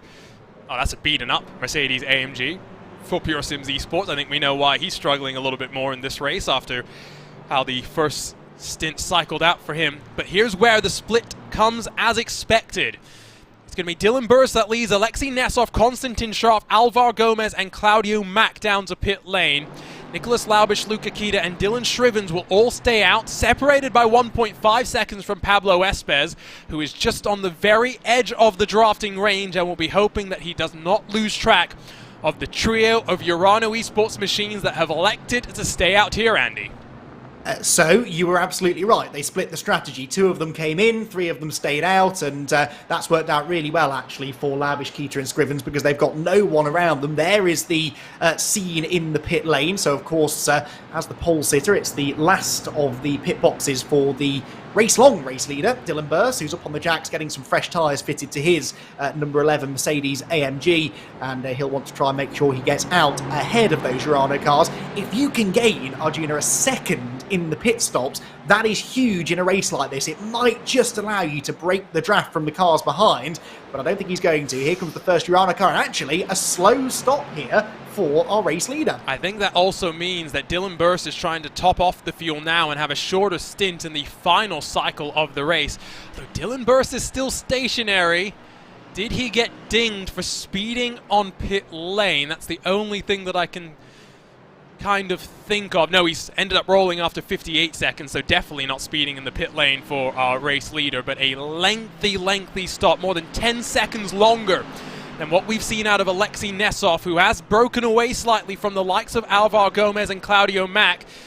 Konstantin Scharf able to tag along with his teammate, and now we'll have to wait and see exactly how it plays out, with 3 cars getting ready to go another lap. Laubish, Kita, and Shrivens will go beyond lap 34. They've gone for over an hour now, and this is where they'll be thinking, all right, we've cut a couple of laps off our pit stop time. It's going to be more than a couple of seconds in the actual lane and how much time of fuel they need to add. Very curious how they're going to play this out now.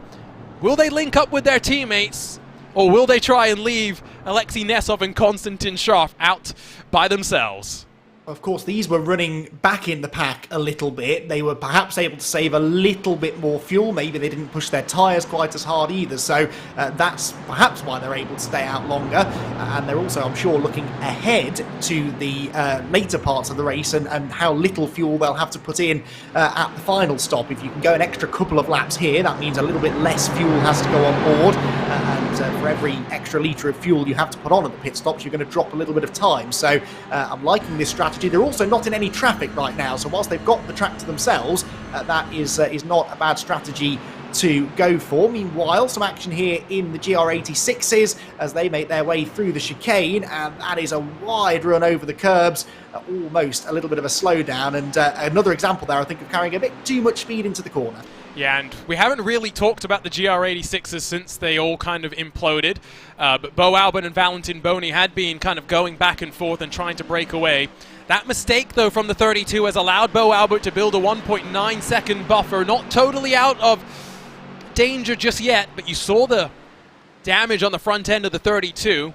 Can Bo Albert now take control of this race and run away at the front of that GR86 class? Here comes the 3 Urano teammates, though. Nice and tidily filtering their way on in, trying to make sure that they don't have any drama. Those who watch the IMSA Esports Michelin Global Championship will remember when Oscari Rini and Gianni Vecchio came together on pit lane thinking they were ghosted. Unfortunately, you're not always ghosted here on iRacing when you make your way to the safety of the pit lane, and they had to find it out the hard way. Up on the janks instantly, though, for all 3 of the machines. Alexei Nesov and Konstantin Scharf are working their way out of NASCAR Turn 4. Already 20-odd seconds and counting for the 3 cars that have come, excuse me, got myself completely mixed up.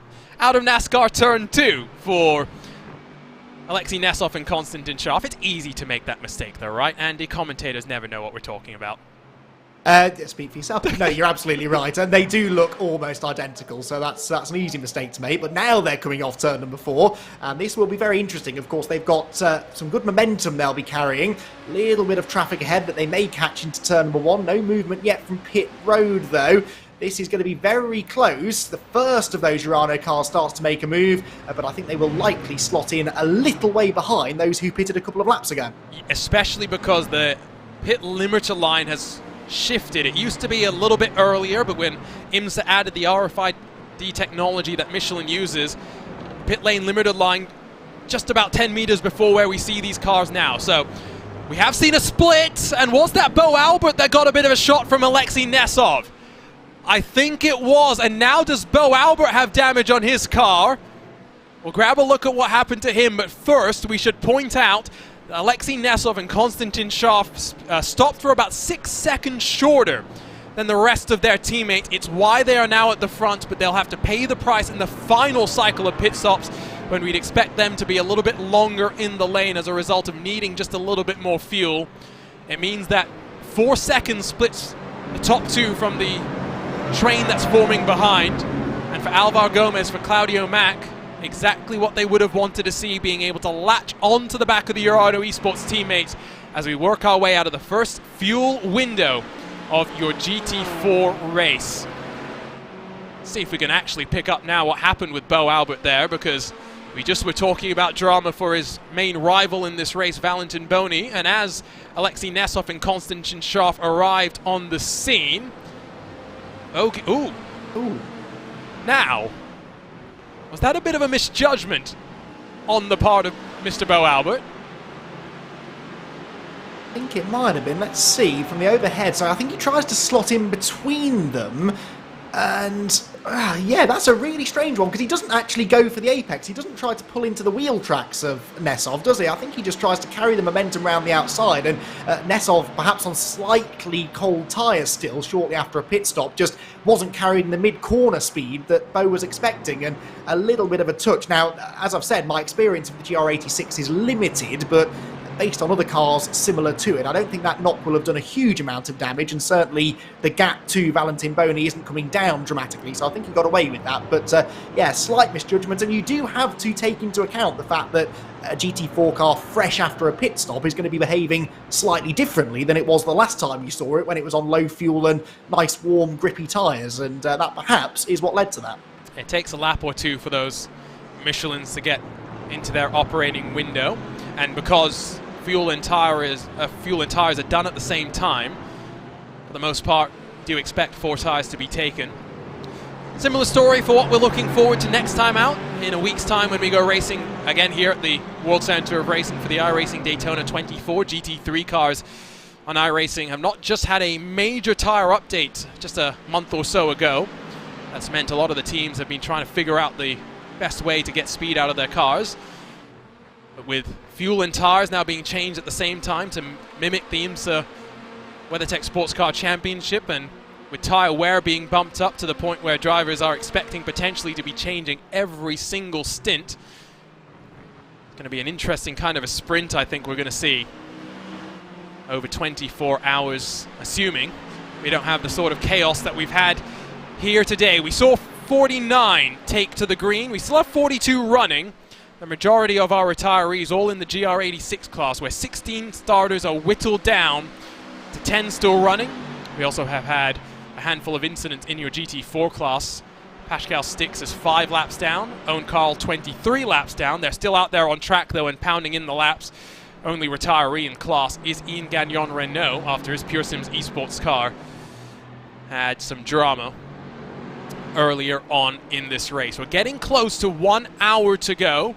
Getting closer as well to the sole pit stop window for your touring cars and for your GR86 machines as well, as Alvar Gomez tries to make sure he doesn't lose touch of the Urano trio in front of him through the traffic. And this is again another key point of the race where Gomez felt the need to look to the inside to swoop past George Simmons, and now will go to the inside of Sam Ward into the second of the horseshoes.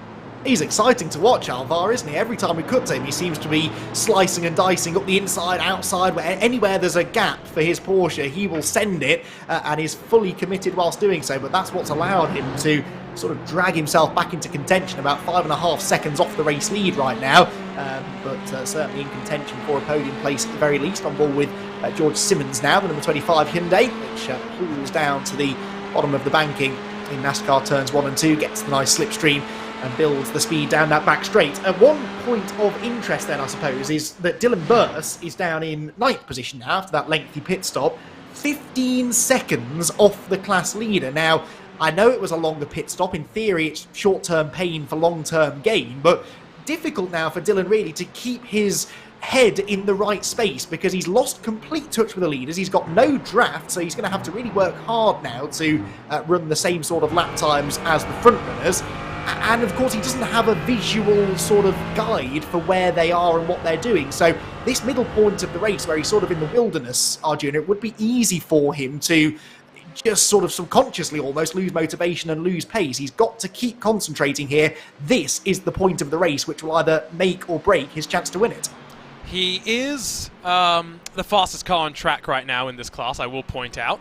However, he is the fastest car on track and also not saving fuel still. And I do think that Urano is continuing to save fuel at this point, with the eyes on cutting down the pit stops even further in the final stint. I'll quote, by the way, from Dylan Burse's Sim Racing wiki page. Dylan Burse is a 17-year-old second-year plumbing apprentice that occasionally has a lob in a sim race when the time and cares are there. Definitely has the time and cares, I would guess, because he's managed to find some speed in the car. Of course, Dylan, part of the Vendaval sim racing team that unfortunately disbanded at the end of September, I think it was, last year. A handful of their drivers have been picked up by other outfits. Dylan Burse in the dark black, I think, indicating that he's still up to find a team if you have a spot for a young Australian driver. And definitely showed his speed, but now have to see exactly how it fares out in terms of his strategy call coming to the end of the race. Back over, by the way, with your touring cars. It's Gunez and Harrison, still Sim RC 1 and 2, Gal Valera and then Jordan Backmeyer, 3rd and 4th for the Apex Racing Team and Brabham Esports entries. We haven't really seen much of a swap around here since the last time we checked in with them, other than the fact that it's now a 6-car choo-choo train at the front, and the peloton behind has lost a whole 5 seconds to them. It's Roberto Ferrari for Sabled Esports that battles with Team PGZ's Pablo Castro, Robin Monster, Brandon Hawking, and Norbert Leitner also in this train as well. Not sure exactly where these drivers were dropped, but wherever it happened, they've been unable to latch back onto the leading train. It will almost certainly be traffic related, even if it wasn't contact or an accident that delayed them, just by being caught by the GT4 cars or perhaps catching the Toyotas at a part of the circuit like the bus stop. If you drop half a second, 3/4 of a second through the bus stop, which is easy to do if traffic doesn't make itself particularly easy for you to negotiate it through there, that's also going to drop you another half a second to 3/4 of a second right the way around NASCAR turns 3 and 4 and to the start of the next lap. So you can easily drop a couple of seconds just by catching a group of slower cars at an inopportune moment, and that's so frustrating. This is not like a circuit such as the Nordschleife, for example, where you drop a couple of seconds, but you can expect to get those couple of seconds back just by pushing hard through the next part of the lap. Here at Daytona, you lose that toe, and it's so difficult to get it back. But long way to go still, an hour and 8 minutes to go in this race. Pit stops, as we've said, still to go for the touring cars, and that's an opportunity perhaps for them to try and get some of that deficit back. I guess it's only fitting we're back at Daytona. We should have another bit of a Pablo heart rate update. Heart rate up to 140 beats a minute right now, which is still a little bit calmer than the 150, 160 that we had him pegged at in last year's iRacing Daytona 24. Andy, this was one of my favorite moments of graveyard stints. You know how it is in these 24-hour races. After the first 6 hours through to the last 6 hours, things take a little bit of a lull. Pablo's teammate did the first 10 hours of the race by himself, still was in contention at the very front of the field, battling wheel to wheel for the lead of the race. Pablo gets into the car, and for the next hour and a half, 2 hours, his heart rate is beating like crazy, and it was just entertaining watching the stress on his face as well. 130 beats, 140 beats a minute. It's relatively calm, I'd say, compared to that. Yes, it is, but it's amazing actually how much the heart rate does go up when you're on the sim, and it will have just raised slightly there, and there's a bit of netcode, and well, none of that had to happen. Fired off the track. Now where's the rejoin going to be? This is dodgy. He needs to try and keep it on the grass, which he does. Top driving there to avoid arriving on the track going the wrong way, but that was netcode at its finest. And, well, instantly Pablo knew the damage was done. Race over for the Team PGZ entry. Heart rate didn't go up, interestingly, through the course of that incident. I was tracking that as well on his Twitch stream, but let's go ahead and pick up this replay once again. It was the dive down to the inside by Claudio Mack as he was trying to work his way forward, and healthy dose of air, to be completely fair, and great car control to lock it down before sliding into the path of oncoming traffic, because they were already working their way off the exit of the corner, and Pablo definitely got his foot onto the brake in time.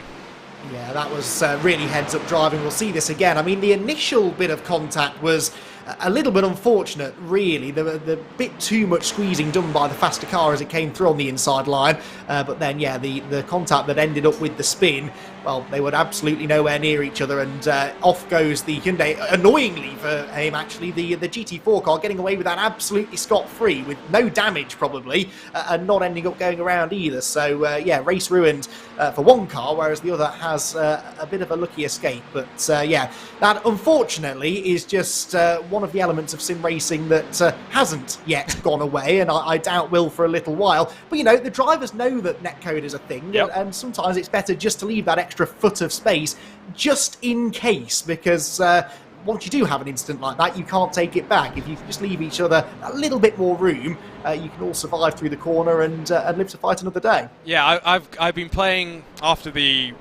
very sad passing of Ken Block. Last year I got my Steam Deck, and the first thing I did was install Dirt 3 on it, and I'd been playing through that and working through it. After the news came out, I installed Dirt 2 on it and I've been playing my way through that as well. But it's so weird. These are the games that I kind of grew up with, Andy, that really got me into racing a lot more.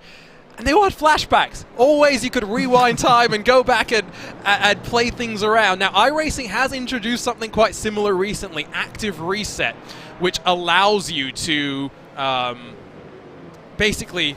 Oh, as that's with your race leaders, a bit of contact. Nessoff and Scharf, not what they, I think, expected as they worked their way past one of your GR86s, and now the question will be, is there lasting damage? It doesn't look as though I can see any damage, fortunately, so they may have gotten away with that. But Active Reset is a great way, especially at a place like the Nordschleife, for example. If you're really struggling with one section of the track, just put that into Active Reset, and you can do corner after, you can repeat the corner so many times, and I love that. We're adding new ways in iRacing to still be able to learn and get faster, not necessarily impacting, though, on the competitive experience. No, absolutely not. And in a way, actually, it can introduce that mindset into the drivers that, you know, oh, it's all right, we can just reset and go again, which, of course, you can't when you're in a competitive race like this. But I like that idea. You know, a lot of people who I work with in the real world would turn their nose up at that idea. But why not? If the technology's there to do it and it's going to help make these drivers better drivers, then I think it's absolutely a good thing to do. It's hard, sim racing, and it's all about fine-tuning, you know, those thousandths of a second, especially when you're at the top level. If you can find a line and hone it and perfect it through a corner, then that is ultimately going to make you more competitive, and I think that's overall a good thing. Pit stops beginning now in the Toyota GR86 class as well, and for Bo Albert as well, who was running up there towards the front of the field, and he's the first of the front runners to bail the pit lane. 41.5 seconds for him, so we'll get a sense of how that stacks up in terms of time when Valentin Boni comes in, likely in the next handful of laps. Of course, he's got a little bit more damage on the front end, though. We'll be curious to see if he does actually get that fixed up. I got word, by the way, in our YouTube chat that Pablo actually got disqualified for reckless driving after being punted off into the grass. iRacing did not take kindly to the alternate track lines that were being utilized there, and so that's why we saw the car disappear. Haven't really talked too much about incident limits. We did talk about it at the start. Every 20 incident points that you accumulate here on iRacing will gather you an initial drive-through penalty, and after that, every 10 incidents you have to return to the pit lane for another drive-through again. Just notice that Victor Miranda has had to serve a drive-through penalty a lap ago, so clearly with the amount of contact that we're seeing with these multi-class traffic encounters, it's getting a few people close to that limit and a little bit nervy. Now, fortunately, it's not a straight disqualification, because when I talk about incident limits, Andy, my mind always goes back to a race in the BMW Sim GT Cup that me and Lewis McLeod were on in 2021. Suzuka with a 25 incident limit, but it was a hard limit. Once you hit 25, you were disqualified. Max Verstappen does the first stint of the race. Drives amazingly well, but also does have a bit of contact and pushes the track limits maybe a little bit more than his teammate would have appreciated. So after an hour of racing, Max Verstappen has had 24 incident points. His poor teammate had to try and survive for an hour with a single incident point, and I think you can tell where that story ended. Yeah, and that is an unfortunate part of that particular regulation. That was close coming into the pit lane, as we get a couple more of the GR86 frontrunners bailing for the pit lane as well. But I've always felt that the incident limit should reset with a driver change, because, and the same in real world racing actually, it's quite common for track limits offences to be racked up by one driver. They come in, hand over to the other driver. That driver exceeds track limits once and has to serve the drive-through penalty when it wasn't their fault, really. So I always think that that should probably reset at a driver change, and perhaps that's something that will happen in the future. But it's part of team racing. If you are sharing a car with one or two or three other drivers, you know, you've got to look after each other, and you've got to try and make sure that you don't make life difficult for your teammates, because they're not going to be very happy if they jump in the car and the first thing they have to do is come down and serve a penalty that really was not their fault. So, always something to think about. Some tracks it's more of an issue than others. Daytona is reasonably generous with some of the areas where you can run off track, but as we've mentioned, places like the Le Mans chicane, you don't have to go very far over that exit curb, and not only is it an off track, but it's also a slowdown penalty too, and that can really ruin your race. So another thing, one of the many things that these drivers have to consider, and given how aggressively they're racing in this race, I'm surprised actually we've not seen more of them fall foul of that. Yeah, no, I do agree. When I saw 20, I was like, that's a bit low for Daytona, because I've had those practice sessions where every time I go through the bus stop, I get one incident point without fail. And so if you did a stint of 30 laps, I'm at 30 incident points.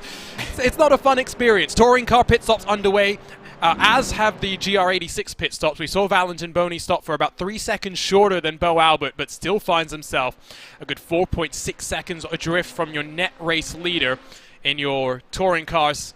Harrison Gunez, Stolzenberg, and Polishek have all pitted, but the Pure Sims Esports number 18 of Stolzenberg and the number 34 full send entry of Polishek find themselves a little bit separated from the two Sim RC machines. You can see them just at the back of shot working their way into the bus stop. More pit stops underway. Roberto Ferrari, Sam Ward, Simone Passoni, and Emily Jones will find their way to the pit lane. Still waiting for Gaio Valero and Jordan Bachmeier to work their way on in. And this is where, again, I think thinking about the strategy, Gaio Valero fell back slightly after his little tangle in that three-wide moment. Maybe he was thinking about fuel mileage, so has Jordan Bachmeier. The mark that we're looking for is about 34-35 seconds in pit lane. I would actually assume that if Valero and Bachmeier are able to come in, if not this lap, on the next lap, which would be ideal, we may be looking at closer to a 30-second pit stop for them with less than an hour to go. And that could be key, couldn't it? Because you're right, I hadn't even noticed we'd jumped into the final hour already of this race. It has flown by, as eventful as it's been. There really hasn't been a dull moment. So yeah, into that final hour, and that just means that if you can gain a small advantage in the pit lane, then your opponents have that little bit less time to try and get that back. So yeah, this will be a crucial part of this race, particularly in the touring cars, where we haven't seen that much separation of the pack really throughout most of the first hour and a half of this race. They have been running nose to tail inside most of the top 10, so if you can find a couple of seconds here, break that toe, that could be what makes the difference between finishing on the podium and ultimately not being able to. So they will stay out 1 lap longer. I think this is exactly what they would have been hoping for, and we'll see just how much further they're able to extend. Of course, next time that we're racing here, it's going to be under the night lights, but not under the night lights at 100% capacity. One of my favorite little tidbits about the Rolex 24 is that the lights are only run at about 20% of their full intensity, and that's because they want the drivers to actually still have to rely on their headlights somewhat. Although this is one of the most unique 24-hour races, Andy, in that if you go to a Spa or the Nordschleife, even though they have the campfires on the side, you don't have the benefits of night lighting that basically covers the track. Here at Daytona, even the infield, which is far away from those lights that surround the oval, the infield is quite well lit. Yeah, which must be nice for the drivers, I suppose, but almost takes away some of that nighttime driving feeling, doesn't it? There's something quite special about barreling down the Mulsanne Straight at Le Mans, and you get that tunnel vision almost, don't you? You can't see anything of your surroundings. You're just focusing on where you're going, whereas, yeah, here at Daytona, you have pretty much perfect vision the whole time.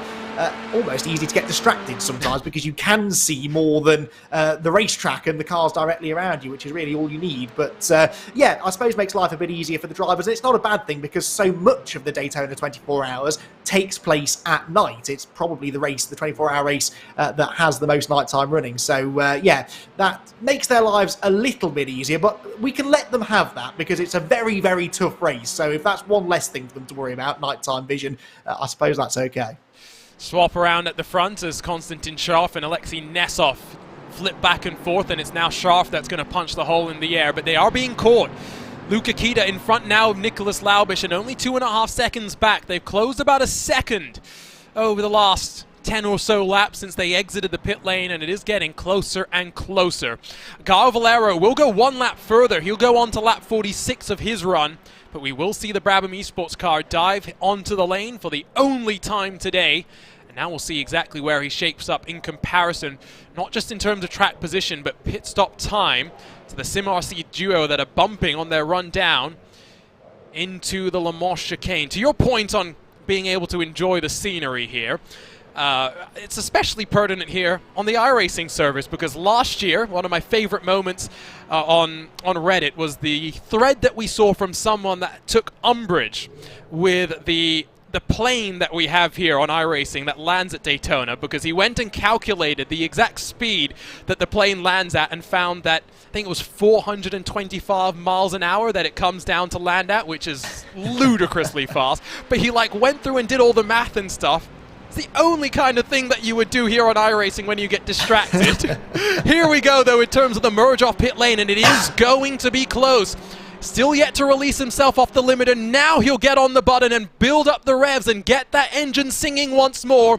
And Backmeyer will get alongside with the second of the Sim RC entries. But crucially, he is within touching distance with 54 minutes to go. And from now, it may very well be a brawl to the end. Yeah, I think so. That was really important that he was able to sit in that draft. Now he's on cold tyres, though, here, and that will be a bit of a challenge in these front-wheel drive touring cars. Easy to get a bit of rear-end oversteer. And one thing the drivers will have been doing during that first stint, as the tyres wear out, you wind that brake bias a little bit further back. I noticed quite a few of the cars, including the very cars at the very front of the touring car field, towards the back end of the last stint, getting very, very sideways under braking into the Le Mans chicane because they were winding that brake bias back. Because these being front-wheel drive cars, they generate more and more understeer the more laps you do, so you counteract that by changing the brake bias. What you don't want to do is pit, stick new tyres on, and forget to shift the bias back to the front, because on cold tyres it's already trying to spin every time you even look at the brake pedal. You need to wind that back to the front and try to keep the car under control, which I'm sure drivers of this standard have managed to do. And he's now starting to get the temperature into the tyres. He stayed with those two teammates ahead, and that was a really, really important sequence of the race for the Brabham Esports car. I think a lot of people think that front-wheel drive means that they are understeer city when you're driving a touring car machine. However, a fast touring car is a loose touring car, and I'm not very good at driving a fast touring car, it turns out, in my experience. Gaio Valero rolls 34.5 seconds for him. Not much different from what the rest of his competitors were able to do, but you can already see the difference. He is a lot further in front than Backmeyer was, and it's going to be a comfortable return to the race lead for the Apex Racing team machine. Gaio Valero has hit the front of the field, and it's a 4-car duel here at Daytona with 53 minutes to go. Two teammates that will be able to work together. The question is, when does self-interest become the top priority? I think in the last half a mile of the race, you can work together until you come off that 4th turn, I think, and then battle it out between yourselves. But yeah, really good pit stop there. They will certainly catch him, though, over the next couple of laps. They're not going to be battling each other. They'll be pushing each other around the super speedway, and they'll probably then be able to pull out in tandem and get past him as well. But at least it means that over this first lap, again, whilst you're getting those tyres up to temperature, you're not having to worry about defending from other cars. Just do that on your own. Yes, they're going to catch you over the next lap or so, but at least you can get back up to speed in this second stint without having to fight tooth and nail for track position. So good stuff there. And actually, far from separating this touring car field, the pit stop's really not making that much difference. The order's shuffling slightly, but it looks like they're all going to remain pretty close together into the final 3/4 of an hour. Yes and no, because Michael Polishek and Konstantin Stolzenberg find themselves separated by now 6 seconds from your leading 4. So they're the big losers in the pit stop, despite the fact they didn't lose time in the pit lane itself. Almost identical lane times for all of the top 6, all around 66, 67 seconds. It's just been how the second part of this race has played out that has allowed the top 4 to build the advantage that they have. Talking about building an advantage, Bo Albert has got this race basically on lockdown right now. The gap back to Valentin Boni, 5.3 seconds. I think we were hoping for a bit more of an exciting race with these Toyota GR86s. They put on a fantastic show for the opening 20-30 minutes of the race until one by one they started falling like flies. But Bo Albert has managed to survive all the chaos, and compare the look of his GR86, the one that's running into the bus stop behind him. He's relatively clean and unscathed from the damage as a touring car machine decides it doesn't need to take the bus stop. I'm not sure, but I think that might require a slowdown on the way through the final couple of corners. That was a little bit beyond track limits. Yeah, I think that really is what's helped Bo to build this advantage. I think his car is just cleaner. It's working better aerodynamically through the flat-out sections. And now that he's broken the toe, Valentin Boni's going to really struggle to catch him, I think. Of course, it's not been without drama for Bo. He did have that little tangle, 3/4 of an hour ago, half an hour ago now, with the traffic, but he got away without any damage, got away without spinning off the track, and as we ride on board with him now, you can see that things look nice and smooth. Nose dips as he turns into turn number 1 and 2. You really can throw these cars around. They're more forgiving than the Mazda MX-5 that they, in a way, have replaced here on iRacing. They haven't replaced them. The MX-5 is still a very popular car, but this certainly targeted at the same kind of drivers, and you can really wrestle this thing. You have to wrestle this thing around a lot more to get the speed out of it. It's bigger, it's heavier, it rolls and leans a lot more through the corners, and that generates a much more sort of elbows out style of driving, which I can imagine is a lot of fun when you get into the zone, as Bo clearly is here today. Yeah, I'm very curious what 2023 is going to hold in store for Bo. Like I mentioned earlier, no longer part of Altus Esports, and from what I can gather, the Altus Esports team house, which had not just Bo Albert living there with team manager Simon Feigl, but also Jordan Caruso, not really a project that is being focused on so much moving forward. Team houses are such an interesting concept. Of course, have Coanda with their team house and their team facility, which is hosting Porsche for Virtual Le Mans today, but you also have got the Apex Racing team and the facility that they have in Corby. Kevin Ellis Jr., Peter Berryman, Jamie Fluke, John Robertson, Johan Harth, all residents, or in Harth's case, part-time residents of the multi-building facility that they have there as well, which serves as a home for many of the Apex Racing facilities that they have across the suite of teams and organizations that they have. See if that concept takes on more of a significance as we move forward into this next era of sim racing. Going to be very interesting to see how things play out this coming year.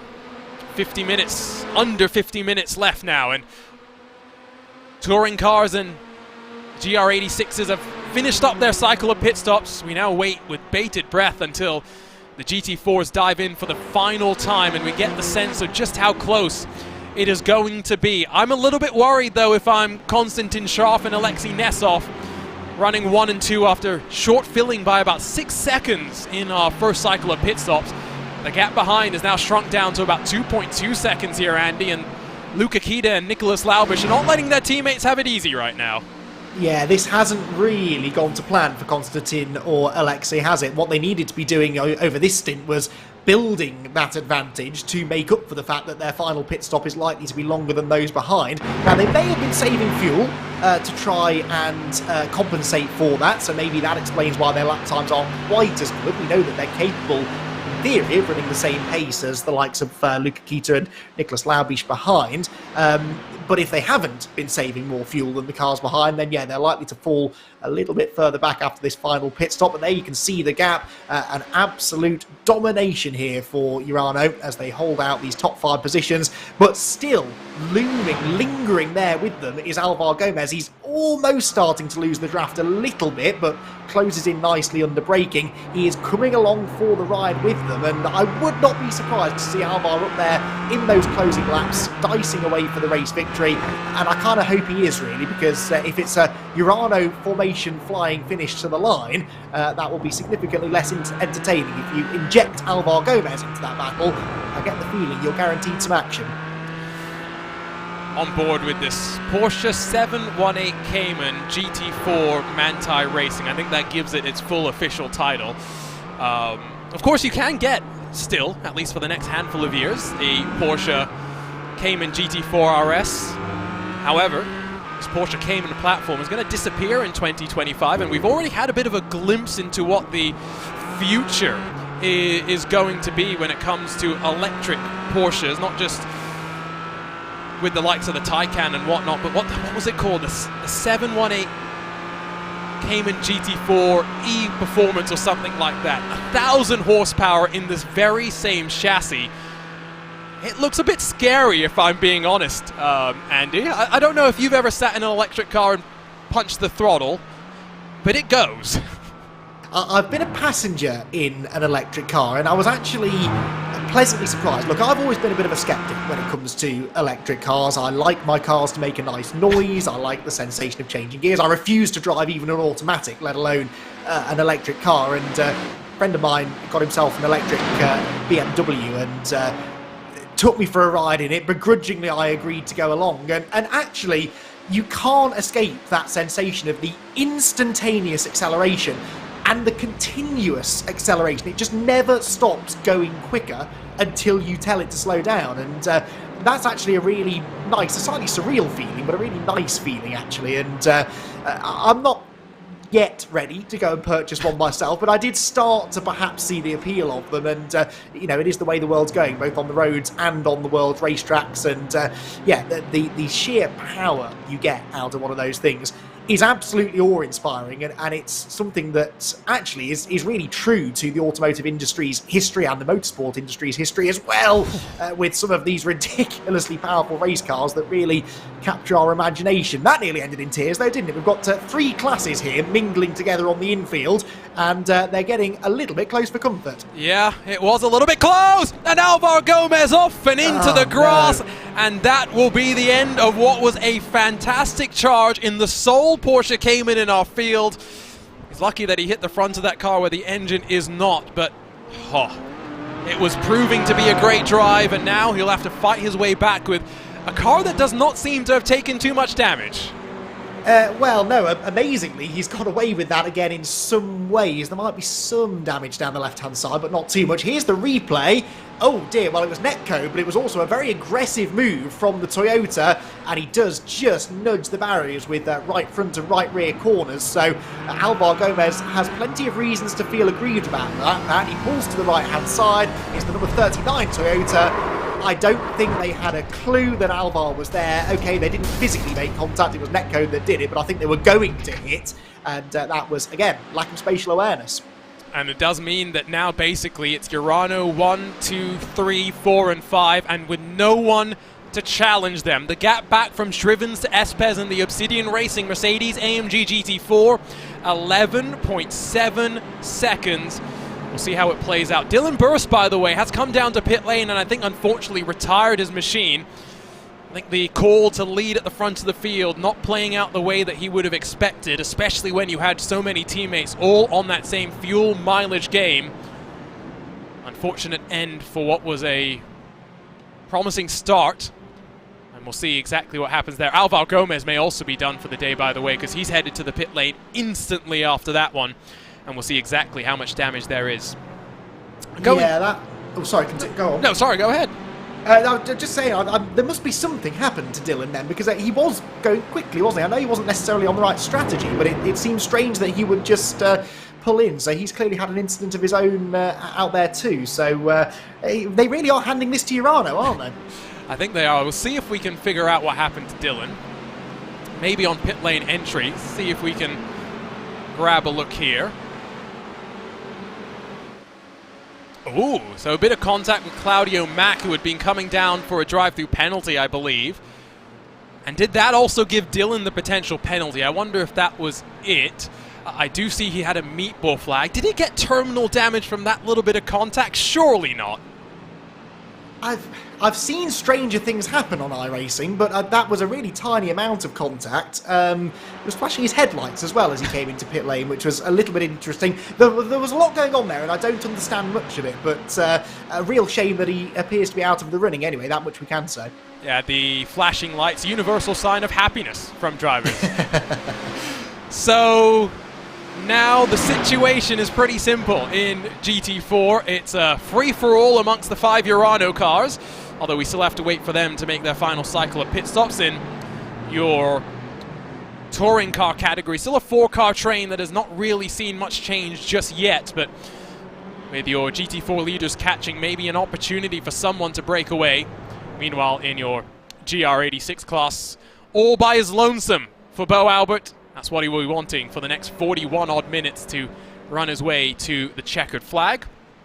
To go back to your point, by the way, on electric cars, I'm kind of in your same spot, especially knowing that 2035 is kind of the cutover now, it seems like, worldwide, where you're not going to be able to buy a car with an internal combustion engine, so we might as well enjoy it for the next 12 years before we all end up going electric. Oh, 100%. I've already sort of planned out my car purchases over the next decade or so because, yeah, look, I'm going to miss the internal combustion engine if we do end up losing it completely. I still think that perhaps there is a way that we could simply find a way to make that technology a little bit better for the environment, but hey-ho, I'm not the one making the decisions, and I fully intend to enjoy having a loud, poppy and bangy car for as long as I can. So, yeah, it's the nice thing to see is that electric cars are at least getting more interesting now, yes, and a little bit better to drive, and this was always going to happen. Again, as that technology developed, as more of them were out there on the market, it starts to become a more competitive market, and manufacturers start trying to one-up each other, and yeah, perhaps one day I will be persuaded fully to join that camp. But yes, it is going to be fascinating to see how that interacts with motorsport in particular, because I think there's a long way to go to make electric motorsport as appealing for the spectators and the fans more than anything as internal combustion racing is, and that I think is the big thing we need to do. It's all well and good for the manufacturers to be showcasing this really impressive technology, but if the fans don't want to turn up trackside or sit on their sofa at home and watch it on TV, then there isn't a future for motorsport. That's the next big thing they need to try and figure out. I'm sure you'd have a great view of the racing if you were up on that Ferris wheel right now. I'm very grateful that I had the opportunity to listen to a few of the naturally aspirated, struggling for words at 6:30 in the morning, naturally aspirated engines last year, because there is a distinct difference. You can hear the Lamborghini. I was at the Indianapolis Motor Speedway. You can hear it when it's on the other side of the track to you. But when the turbocharged engines, the Ferraris, the things like that come on through, they all sound basically the same at this point. I don't want to be too down on turbocharged engines because they have a lot of things that are nice about them, but the roar of that Lamborghini is something that I will never forget, and at some point, I'm sure electric cars will have some sort of fun noises. I will say Porsche charges, I think it's $8,000 if you want a slightly sportier sound in your Porsche Taycan. I'm not sure I'd want to pay $8,000 to have a little bit better a sound in my electric car, but given that there are some manufacturers that now want to charge you yearly for your heated seats, I can see the route that we're going down. I think that's quite good value for money, actually. £8,000 to forget you're in an electric car. I think I'd pay that in a heartbeat. But I think, honestly, that's the solution. As daft as it sounds, I really think that's the solution to make certainly electric motorsport work. Just make them sound a bit nice, and that's really the only problem people have. They're probably quicker than the racing cars we've got now, certainly more powerful. The racing can be perhaps better than what we've got now. They just need to make a nice noise, don't they? Just something to point out in the GR86 class. In fact, one thing in GR86 and one GT4 point to make as well. This lead gap is coming down. It was 5 seconds a couple of laps ago. It's now 3.6. So Valentine Boni, for some reason, has not been running as a competitive a lap time over the last 2 or 3 laps. And he is almost in danger now of Boni starting to get a whiff of that slipstream. If he gets within about 1.7, 1.8 seconds of the class leader, then that gap will start to shoot down very quickly. So we may yet have a grandstand finish. There are Bo's lap times. So let's have a look. 208s, 209s. Yeah, he's had a couple more 209s over recent laps and high 208s, whereas Boni, staying more in the mid 207s even. So I think this is Valentine going quickly, isn't it, rather than the class leader slowing down. Yeah, and the absence of 2 lap times also indicates to me that he's been pushing the track limits a little bit more potentially as well, without getting slowdowns, which is the most important thing, as what we saw with Alvar Gomez earlier on today. Now, I'll ask you a question here, because we had a lot of fun talking about this when we had that Porsche Mission R join on iRacing. It's the first electric car on iRacing, but surely all cars on iRacing are electric in their nature.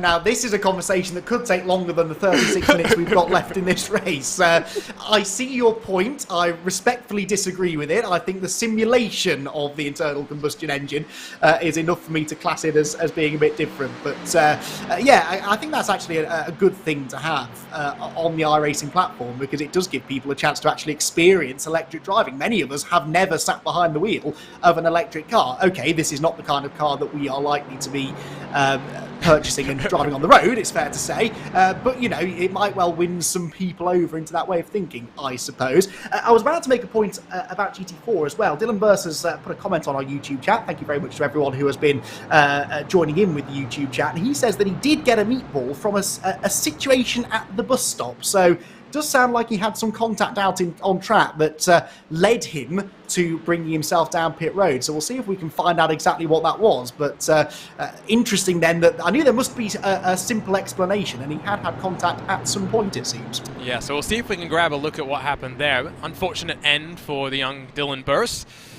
Always good to have the people joining us in the YouTube chat. And do remember, by the way, that we're carrying forward our collaboration with the Open Medicine Foundation here at RaceSpot. We are fundraising for them through the end of January. You can donate directly here on YouTube if you're in one of the supported countries. So just scroll down on the link and you'll find the donations. We've already hit $1,300 of a $2,000 target, so do help us out. Every little bit counts. We started this, of course, as we were saying goodbye to our good friends, the Dallara IR18, and that entire community that I'm not allowed to mention the word of without getting censored here on broadcast. But help us out and help the community as well. It's a cause close to part of the iRacing community's heart. Let's see if we can pick up what happened with Dylan's stealth black Mercedes. And I'm getting the sense that he's going to take it 3 wide. Oh, no. And did we get more drama after that? I don't think we did. Where did the Hyundai go? He must have saved it, I suppose. But again, a bit of netcode that leads this. Hard to tell from that angle who moves on who. But what a save! I know it's easier to save a slide in a front-wheel drive car, but that was the mother and father of all slides riding on board now. So we're going to feel the knock just as we're about to turn into the corner. There it is. Full lock to the right, down the gears, though, that's important. Get down the gears, build the revs up, then he gets a wheel on the grass and has another slide. And actually, the speed lost by having that slide means he will probably serve the slowdown penalty that he got pretty much instantly as well. But yeah, in theory, easier to do that in a front-wheel drive car than rear-wheel drive, but the reactions you need and the presence of mind to knock it down the gearbox into fourth gear is ultimately what saved him. And we got two of your leaders to pit lane. So early for Nessoff and Scharf, both 33.9 seconds stationary. Let's now see where they fare out in comparison with their teammates. They're going to come out in a little bit more traffic. Who is yet to come down to the pit lane for the final time today. That's not ideal. We'll see how they fare out with that one. Not being the easiest return to racing for George Simmons, like I had mentioned earlier. Had partnered up with the team over at McLaren Esports, the former McLaren F1 mission control. I don't know what the exact role he was. He sat in mission control during Formula One weekends. Head of engineering for McLaren Esports Shadow in their charge in the Formula One Esports Championship, and took them, I think, both to the Constructors' Championship and to the Drivers' Championship. George enjoyed his time there. He and I talked about it quite a lot, and there was a really interesting piece that you had with Lando Norris and George sitting down to talk about how data in the real and virtual worlds can be used, of course in partnership with part of one of the McLaren team sponsors. But it's good to see George back behind the wheel, and good to see that his VR has not failed, because literally 5 minutes before the race he said that he expected to be out on lap number 1 with the VR failure. He's gotten through about 2 hours. He needs it to hold on for another 30-odd minutes to be able to say that he reached the checkered flag here today. So 32 minutes to go then. The gap for the GR86 continues to come down. I'm not sure if this is Bo Albert maybe trying to make it a little bit more interesting potentially, because it does not look as though he's got any damage on his car, but is continuing to close this gap. Now under 3 seconds, and it doesn't matter how beaten up that bright red Toyota GR86 is. Boney has found another gear right now.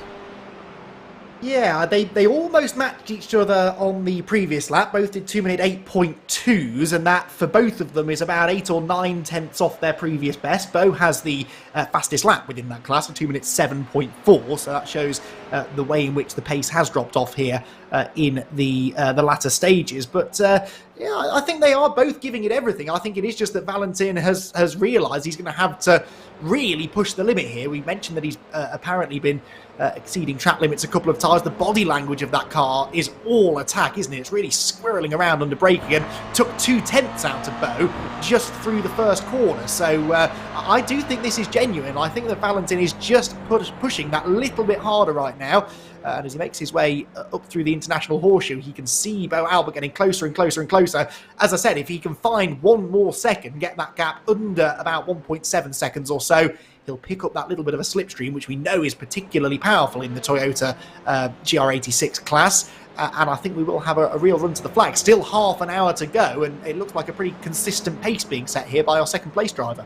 And I'm just looking at that car right now as we grab a closer look at it. Doesn't even seem like there's a body part dented on that right now. All the wheels are in alignment.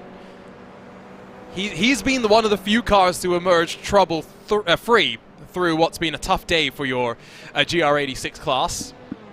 See exactly how this final sprint to the end turns out. With 30 minutes now left on the clock, is Bo Albert going to put on a show for us? We may be in for a grandstand finish in all 3 of our classes. You can check back in with your GT4s momentarily as Laubish, Kita and Shrivens continue to stay out there and juke past a bit of the traffic. Their teammates Nessoff and Konstantin Scharf are in a little bit of a difficult situation, you'd have to say. They're going to go around the outside of Ferguson and Egloff, who aren't going to fight them too hard. Last time by, these two lost about 3-4 tenths of a second compared to those front couple of cars.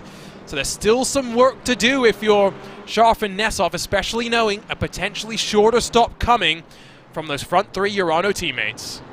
Yeah, now they have pitted sooner than their teammates, of course, which means that considering they will have probably changed tyres, they might have a bit of an undercut value there, but they're not really demonstrating that right now because they're stuck in traffic, whereas these three haven't really had that many back markers to find a way around over the last couple of laps. So any undercut advantage they're getting is being negated by the fact that they don't have the track to themselves. So advantage definitely lying with these three, I think. Laubish, Keita and Scrivens out in front. They're going to stay out, I would imagine, another lap, and they work in tandem around the outside of that Toyota GR86. Good communication required between all three drivers. They may well be in something like a Discord channel together, talking their way through the race and working their way around the traffic in unison.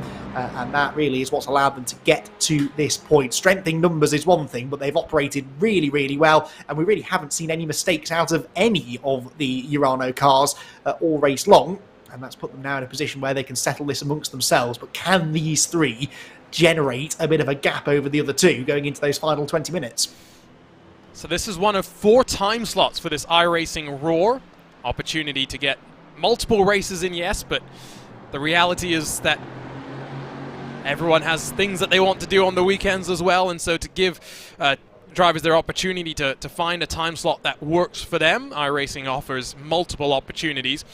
Now, these 3 drivers did do a race yesterday, kind of in preparation for this broadcast affair, and it was 3 Urano cars at the front, maybe no surprise. It was Alexei Nesov in front of Dylan Scrivens and then Nicholas Laubish. So we'll see exactly how, at least for Nicholas Laubish and Dylan Scrivens, what knowledge that they gained out of that race coming to the closing stages. I think different cars will have different opinions on whether you want to be leading out of the bus stop on the final lap, or if you want to be second or third. In my opinion, you always want to be second or third. I think second is the ideal sweet spot across most cars. There are some cars which offer you a little bit more draft, maybe something like the Mazda MX-5 or Toyota GR86, but in a GT3 car, for example, you don't have enough time with how those cars run to really build speed up from third, and so I think second is very much where you want to be. And these drivers will all be doing that sort of analysis right now, where their teammates are, where they're strong, which ones are better out of that bus stop potentially, and they'll be figuring that all out to put themselves into play, and that's all you can do. Put yourself in the right position at the right time and hope that luck favors you. Yeah, absolutely. This is all about practice now for the end of the race, and actually there's an advantage to being in Dylan Scrivens' position here, I think, because you're third in line, you've got no one behind you. You can really experiment actually with, okay, if I drop back to 3/10 behind Luca Keita exiting the bus stop, do I then have enough time to generate the momentum to pass them both before the line? And if the answer is yes, then you think, okay, what about 4/10? What about 5/10? How far can I drop back at that bus stop chicane, or Le Mans chicane, excuse me, that I can still get to the line before those two? Whereas if you're Luca Keita and you're stuck in the middle, you can't really manage that. You can't really drop back and practice as much because you've got a car behind you. So I personally think third is the place to be on the final lap. I know that in the MX-5 I always found it was 4th place. So that was how I was usually able to pick up race wins at Daytona in the MX-5, but the GT4 cars clearly not quite as powerful a slipstream as in the Mazda, or indeed the GR86, as we're going to see in this particular race. But I think in a GT4 class with 3 identical cars running presumably similar aerodynamic and downforce settings as well, I think third place is where you want to be. Let's see it actually here, because unless they pit this time, we'll get a graphic indication of this. Dylan Scrivens had dropped back to, well, about 4/10 behind his teammates coming off the bus stop, and I think he'll be right there with them. Actually, he didn't get a good exit, did he, that time from the chicane, so not quite going to work out. But on the previous lap, he did definitely get to them with plenty of overspeed before they turned into the trioval. Yeah, we're seeing a lot of bump drafting, so it's really hard to really get a good sense for just how much of an overspeed the second place car is going to have as well. But data downloading is what a lot of these cars are doing right now. Interested to see how much they have figured it all out. Saw a comment in our chat going back to our comment on electric cars. One person definitely not a fan. Someone else saying though that they enjoy the racing in the Mission R, and they wish that it had a swappable battery so that they could actually do endurance races in that car. And that's something that I'm really curious about, is as we move forward, how do we get, because battery technology will also obviously continue to improve, but we'll hit a limit, I'm sure. We'll hit a wall at some point where we just cannot get more range. out of the cars, and so I'm very curious what endurance racing is going to look like.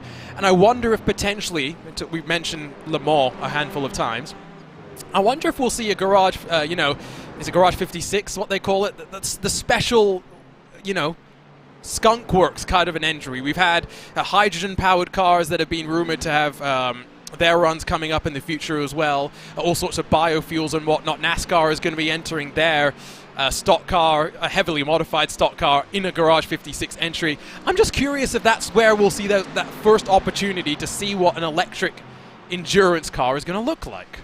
I think it's the perfect place to do it, isn't it? Because it's not a competitive environment particularly. You're there to just try and finish the race and showcase the technology that you've got on offer. But it's something they're going to have to figure out. And I suspect that at least in the short term it will come from, yes, replaceable batteries that you can take out and put back in during a pit stop. Obviously, team members will need certain training for that, and the technology isn't quite there yet. But I suspect that's how this is going to work. Now, this is interesting. Split strategy among the three front-running Urano drivers, because Luca Kita has bailed for the pit lane before the other two. That's the first time that we've seen him deviate from the Nicholas Laubish and Dylan Scrivens strategy. That intrigues me, Arjuna. I don't think he's led part, but I don't think he's led all of the second phase of the race. I wonder if this is maybe just trying to get himself into a slightly different window.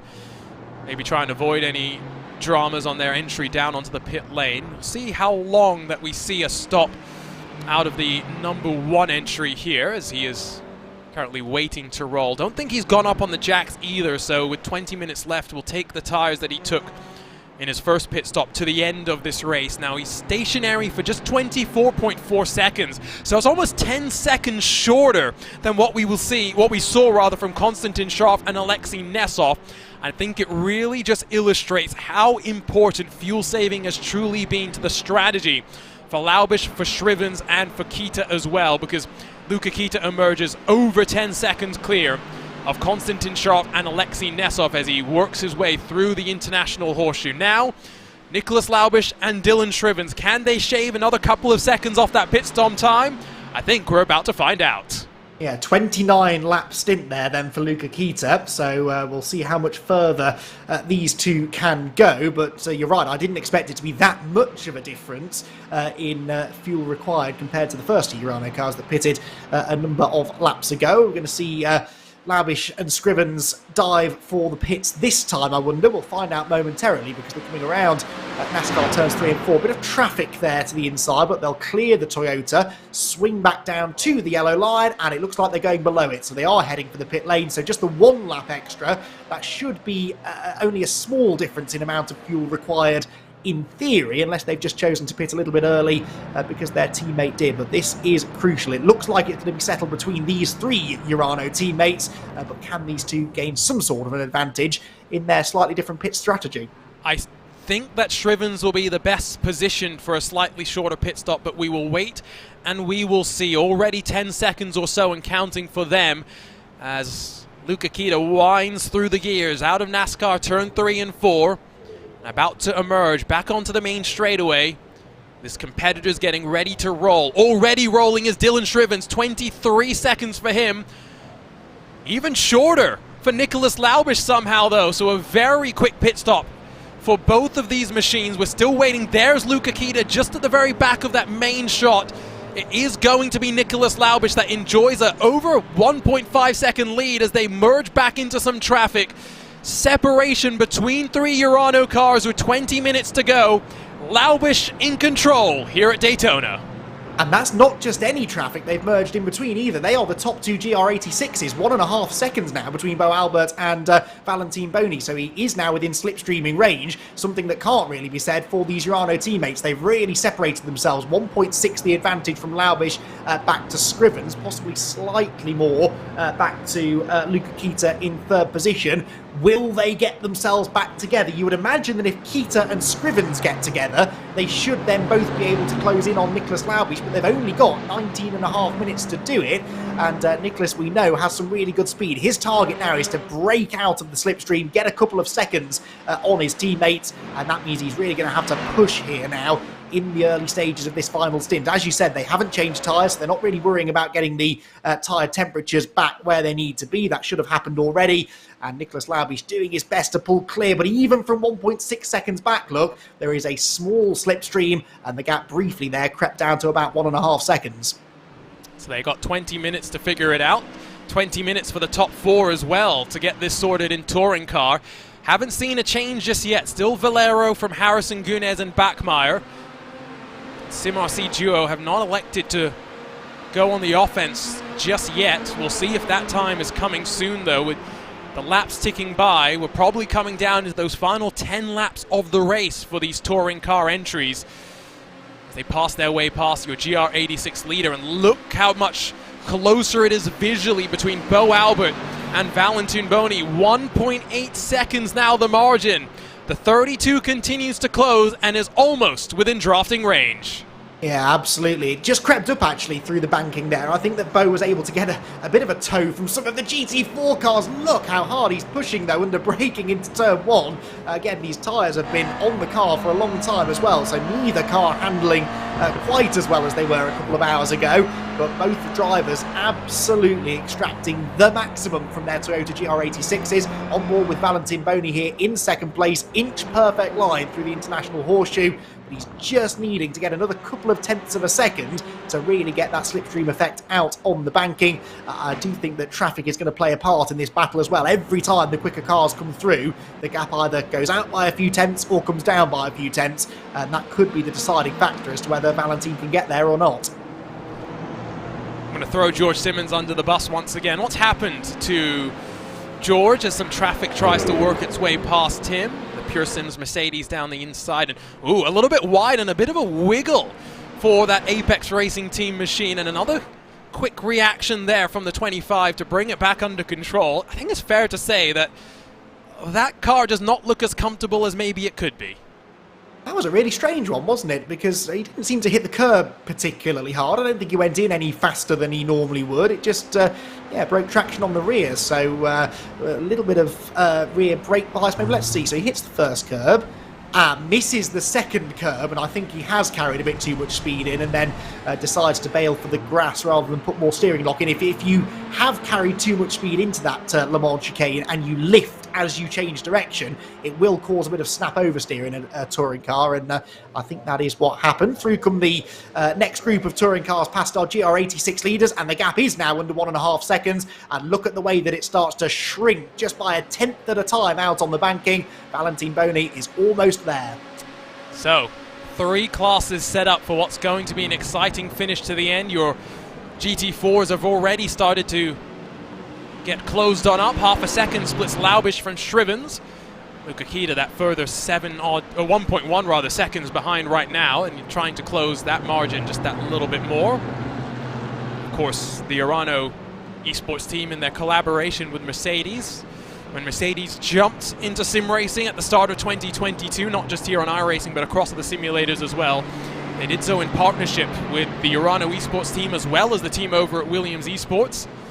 So we can expect to see Urano back out in force in some Mercedes AMG GT3s in a week's time to try and conquer the Roar. The fortunate thing is, one thing has changed in the last 12 months. It's now a new Mercedes AMG Evo that the Urano and Williams teams will be campaigning in. I think it's fair to say, we talked about balance of performance earlier. Dreaded 3-letter word across in motorsports, whether it's real or virtual. BOP did not favor them last year. They'll be curious how they will be able to battle 12 months on from that.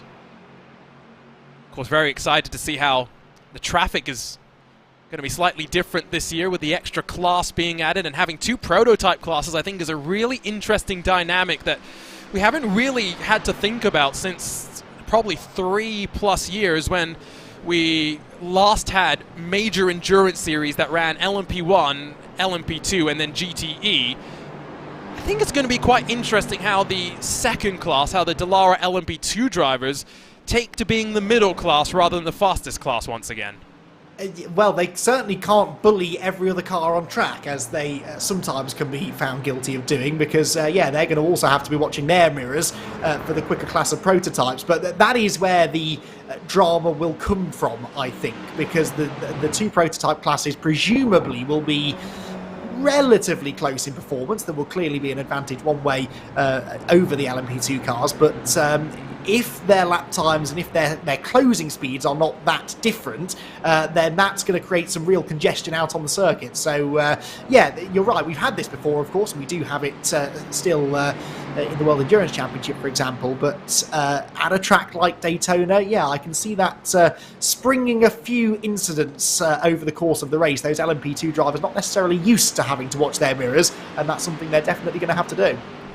I'm very curious how the GTP drivers will act in traffic as well. I dubbed LMP at one point "Let Me Pass" class because of some of the moves and the sends that were being made by the fastest class. GTP may now stand for "Got to Pass" rather than "Let Me Pass," and that BMW M hybrid is a tricky beast. I'm not sure if you've had the opportunity to do too many laps in that car, but it's got a very weird brake system, and I've seen a lot of top quality drivers having issues managing the rear brakes, not stepping out and spinning them around. And I think through traffic, as you try and make aggressive moves, if you overreact and maybe don't have your brake setup dialed in when it comes to the master cylinder and the pads that are being used in the setup, I think we may be in for some rather clumsy incidents around Daytona. Yeah, I think so, and it is those braking zones which are so crucial here at Daytona, braking from high speed down to very low speed, and often whilst turning as well, particularly into that first corner, so particularly easy to lose the rear of the car. It's bunching up nicely then in the GT4 class. Those three Urano cars have now found themselves together. It was tight in the GR86s, but as the touring car group comes through, yet again, it is Valentin Boni who ends up losing out. He was right on the tail of Bo Albert going into the Le Mans chicane for the first time, really. And now there's contact right in front of him. One of the GT4 cars going around, and he has to almost come to a standstill to avoid them.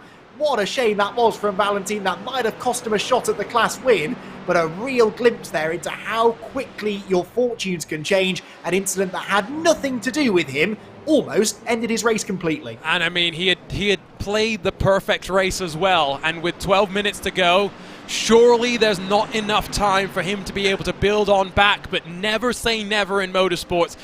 Let's see if Boni's going to be able to fight his way back into this one. Let's grab a look at what happened here, because it was clumsy, and we'll get on board with the GR86 and just watch from his perspective initially. So on exit, the Impulse Racing car is able to work its way past, and then as he builds up through the banking, it's contact between the GT4 that's the number 12 machine that went around, so that would have been Guilherme Egloff, and it came together with Emily Jones in one of your touring car entries. And well, great viewpoint, maybe not such a great incident though if you take another look at this.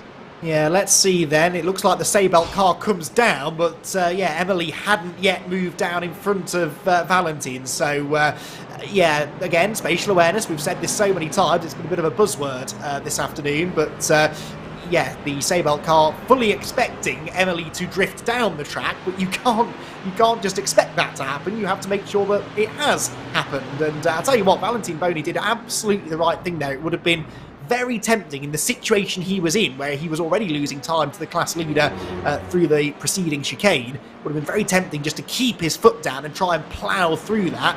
That would have almost certainly ended in contact. So at least this way he still gets to finish, hopefully, at worst, second. And you never know, if Bo is to have a trip up in traffic as well, then the battle could be back on again. Yeah, and I'm hoping that Bo will come and chat with us, because I'm very curious what he thinks about this GR86 and how it raced over the 2.4 hours. I do think with a 5.5 second lead, though, at this point for Valentin, it's going to be asking a lot to be able to close that margin back on up. And so it means that we can turn our attention to the two classes that continue to have some interesting battles.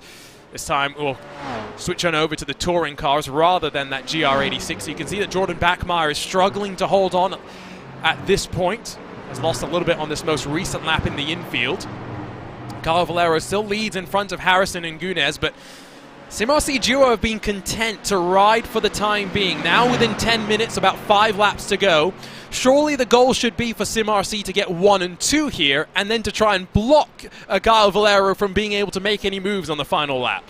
Yeah, I think really all they need to do is wait until that final lap, get the run out of the chicane. If they were to both pull out from behind Gaio Valero, I don't think there's a lot that he can do to stop them both coming through on the run to the line. But of course, you've then got the egos of the two SimRC drivers, and they will both want to win the race themselves. So, yeah, I think if you were in this position on the final lap, you would see Quarantine close in on Kieran. Kieran would pull to the high side just about now, and Quarantine would push him past, but for the time being, they're just going to sit where they are. There's no point trying to make the move just now, because then you leave yourself vulnerable to attack on the final lap from Gael. So right now, sit behind. They'll no doubt have been practicing for that final lap whilst we've not been watching them.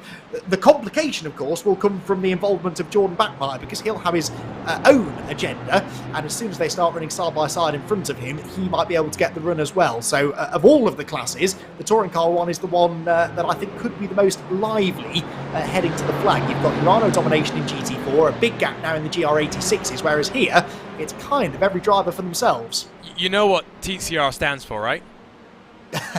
I've heard several versions. Fair. Totally chaotic racing is what we've dubbed it here on RaceSpotTV. Yeah. And I must say, like, I'm not the biggest fan of driving these cars, mainly because I don't understand front-wheel drive, but they are always amazing to watch. Whether it's the, you know, the traditional touring car sprint races, which are always chaos, or these more endurance-style races. I've commentated in enough 4-hour races at the Nordschleife where we've had battles all the way to the very end, including some of these drivers as well. So it's just a car class that seems to deliver close racing, and it's good that we now have more than just the one touring car entry here on iRacing. For several years it was just the Audi RS3, and in the last 12 months we've added 2 Hyundais and a Honda as well to the party. Swap around in GT4 though, and Nicholas Laubish stationary basically as both Dylan Shrivens and Luca Kita swarm their way on past, side by side for the race lead with 7 minutes to go, and you can tell the gloves are coming off. They're not teammates anymore, they're fighting for the win. That was the precise moment, probably a pre-agreed moment, at which, yeah, the teamwork stops, and now we're fighting for the win. So now we forget the fact that they're all running in the red and black Urano colours. They are just 3 drivers trying to win this prestigious first special event of the 2023 season. And you can see its elbows out, and there's almost contact, actually, as Luca Kita gets squeezed out onto the grass, heading into the Western Horseshoe. Gloves well and truly off. That's very feisty, considering they are still running under the same banner. Back in the touring car class, it's side by side as well, and this, I think, is the move being made by the 2 teammates to try and get to the front of the pack, and it looks like it's going to work up the inside line into the International Horseshoe, and there's contact. Gaio Valero gets a bit of a shove there, but he'll hold on to it and slot back into 4th. So maybe it's these final 6.5 minutes, which many of the top teams have earmarked as the minutes that they have to lead. It doesn't matter how many laps you lead, you only need to lead 1, and that's the very final lap. Now it is starting to get a little bit more physical, and curiously, it got physical between teammates before it got physical here between the touring cars. Yeah, that was a very interesting moment, wasn't it? Heading into, or through the dogleg and into the Western Horseshoe. That could easily have wiped out all 3 of those Urano Mercedes AMGs, but they just about managed to survive. We should sort of expect the aggressive racing in the touring car class, though, as you were saying. This is going to be a replay then. They're side by side into the dogleg. Up the inside line goes Nicholas Laubish. He actually squeezes. There is a touch, isn't there? And off onto the grass goes Luca Kita, who did well to save that. If he'd have locked up the brakes and got sideways there, he'd have skittled straight into his 2 teammates. Yeah, that could have been a lot worse, but I guess the other thing to remember is they are teammates, and they will have a little bit more knowledge about each other's tendencies and how to race aggressively. It just looks like a racing incident here. Gunes and Harrison trying to fire it down the inside, Valero trying to pinch them a little bit and compromise their run off of the corner. Now they'll battle for another probably 3 laps left for them, and Backmeyer and Valero maybe need to decide that the enemy of my enemy is my friend and decide to work together. Gaio Valero says, you know what, I just need to get up into 3rd and see what I can do from here. The Brabham Esports entry does not fight that one too hard. I think if you're Valero, the crucial thing is to split up the SimRC teammates. So like you were saying earlier, they cannot bump and work together on the run to the line. Yeah, exactly. You've got to try and get at least one car between them onto that final lap. And looking at what we saw just there going into turn one, it does look as though Gael Valero is good on the brakes, confident on the brakes. He really centred up the inside of the Brabham Esports car, and he will, I'm sure, try to do that again on the next lap to Corentin Gunez ahead of him, up the inside of one of the Toyotas they head through the Western Horseshoe. And then defensive line maybe being taken into the next corner too. But this is a crucial turn. Get a good exit from here, and you can maybe build an attack down towards that bus stop chicane and just disrupt the rhythm, disrupt the momentum of those two teammates ahead of you. Anything you can do now to try and get them off their strategy is what could perhaps allow Gael to get back into contention for the win. Can see that Luca Kita has lost a whole bunch of ground to his teammates at the front. Is it a two-car duel now? With 3 minutes and 40 seconds left to go. Not enough time for Luca Kita really to join back up to the front. And so for Dylan Shrivens and Nicholas Laubish, it is left to them for now to decide who wins the Roar Before. Still 4 cars in contention for the touring car lead. It's Gael Valero that builds out of the bus stop through the banking of NASCAR turn 3 and 4. I expect that we'll see him throw a lunge into turn number 1. Bo Albert still leads by 5.5 seconds. The incident in front of Valentin Boney has robbed him of the opportunity. No. And drama between Gael Valero and Corentin Gunez. They'll come to blows, and Jordan Bachmeier will hit them too. Kieran Harrison will emerge through the smoke as the contender to grab the victory. But it's all exploded in one dramatic moment. I didn't see quite how that started, but I know that Corentin was being given a big push there by Gael Valero, and I wonder whether maybe he tried to not pull alongside his teammate, but was still being given an assistance from behind. Either way, there is a lot of damage done now to the number 8 Hyundai of Corentin Gunez. He is out of contention for sure. And really, that just leaves the battle between the teammates at the front to be the close finish. Here is the replay. So Gunez getting a big push to the outside, and then he almost tries to pull across into the path there of Gael Valero, and around they both go. That was really unfortunate. And I think for Jordan Bachmeier, it was Gael Valero sliding backwards up the banking that sort of left him with no room to go.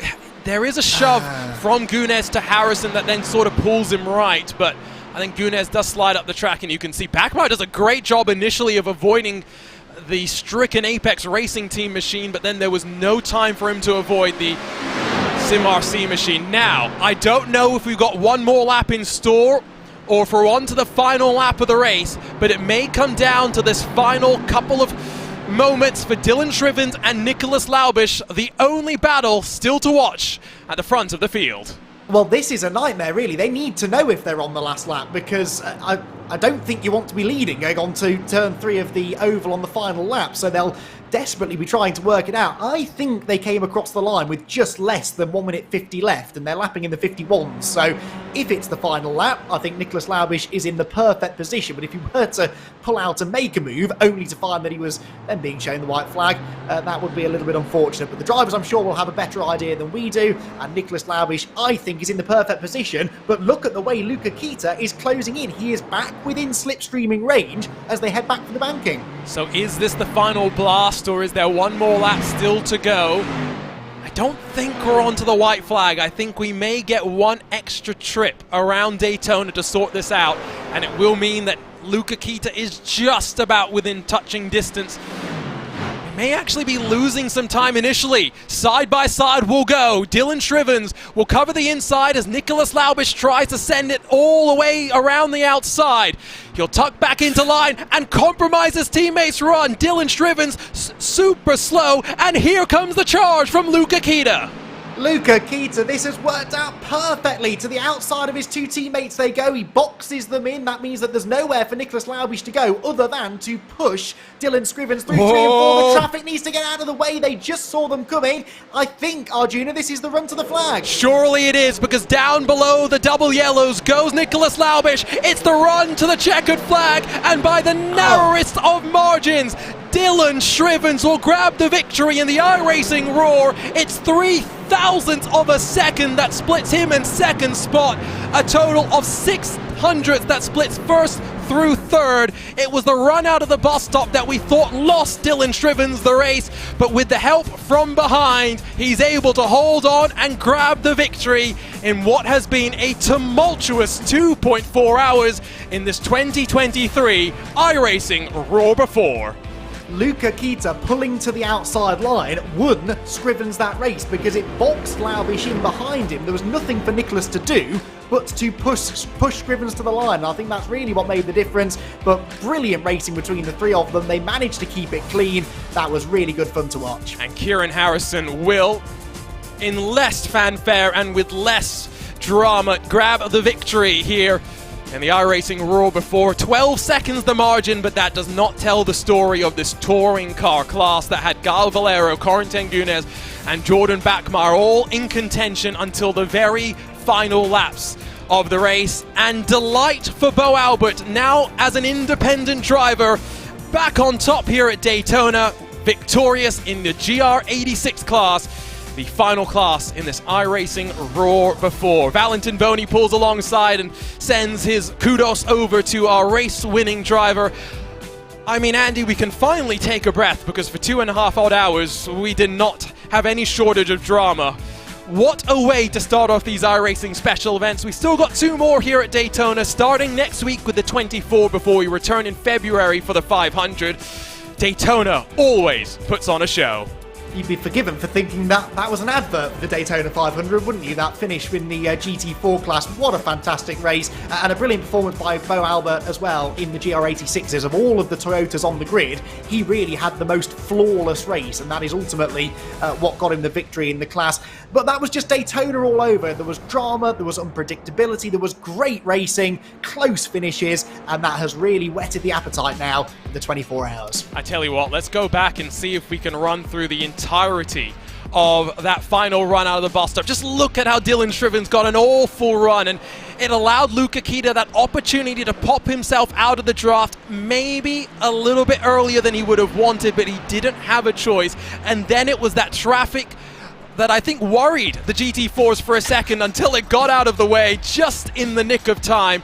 And Nicholas Laubish had pushed Dylan Shrivens for long enough, despite the fact that he tried to duck down low and take the shortest distance to the line. It was not to be. 3/1000ths the margin of victory. Interestingly, Kita also pulled down behind Scrivens coming to the line, so actually both teammates at one point or another in that final mile of racing helped Dylan to claim the victory. But look at how tight that was. Proper Daytona photo finish stuff. And squeaky clean between 3 of them as well. That's really the main thing. They avoided the embarrassment of all coming together and ending up in the concrete wall on the run to the flag, and they put on quite the show for us. What a show it was indeed, and it's whet the appetite for next week, and it's not long before we'll go racing twice around the clock here at the World Centre of Racing for the iRacing Daytona 24, the biggest sim race in the world. 16,000 drivers in 2022. How many will we see in 2023? Here's a look at the results after the 76 laps. It's Dylan Shrivens, 3,000ths clear of his teammate Nicholas Laubish, Luca Kita, Alexei Nesov, and Konstantin Scharf will make it a Urano Esports 1, 2, 3, 4, and 5. A great way to kick off the year for them after what was a successful 2022. Pablo Espez in the Obsidian racing car went from the back of the grid after not setting a qualifying time up into the 6th spot, while Timo Hayden recovered after an early spin on lap number 1 to get up into 7th in front of our sole BMW M4, Matthew Dench. Across the line in 8th, in front of Daniel Ferguson in the Pearson's Esports number 4, Claudio Mack in the Mercedes completes the top 10. Guilherme Egloff in the Seybold Esports number 12 is in 11th in front of Pascal Sticks, the final of our finishers, showing some real endurance spirit. 6 laps down within 20 minutes, able to reach the end of the race.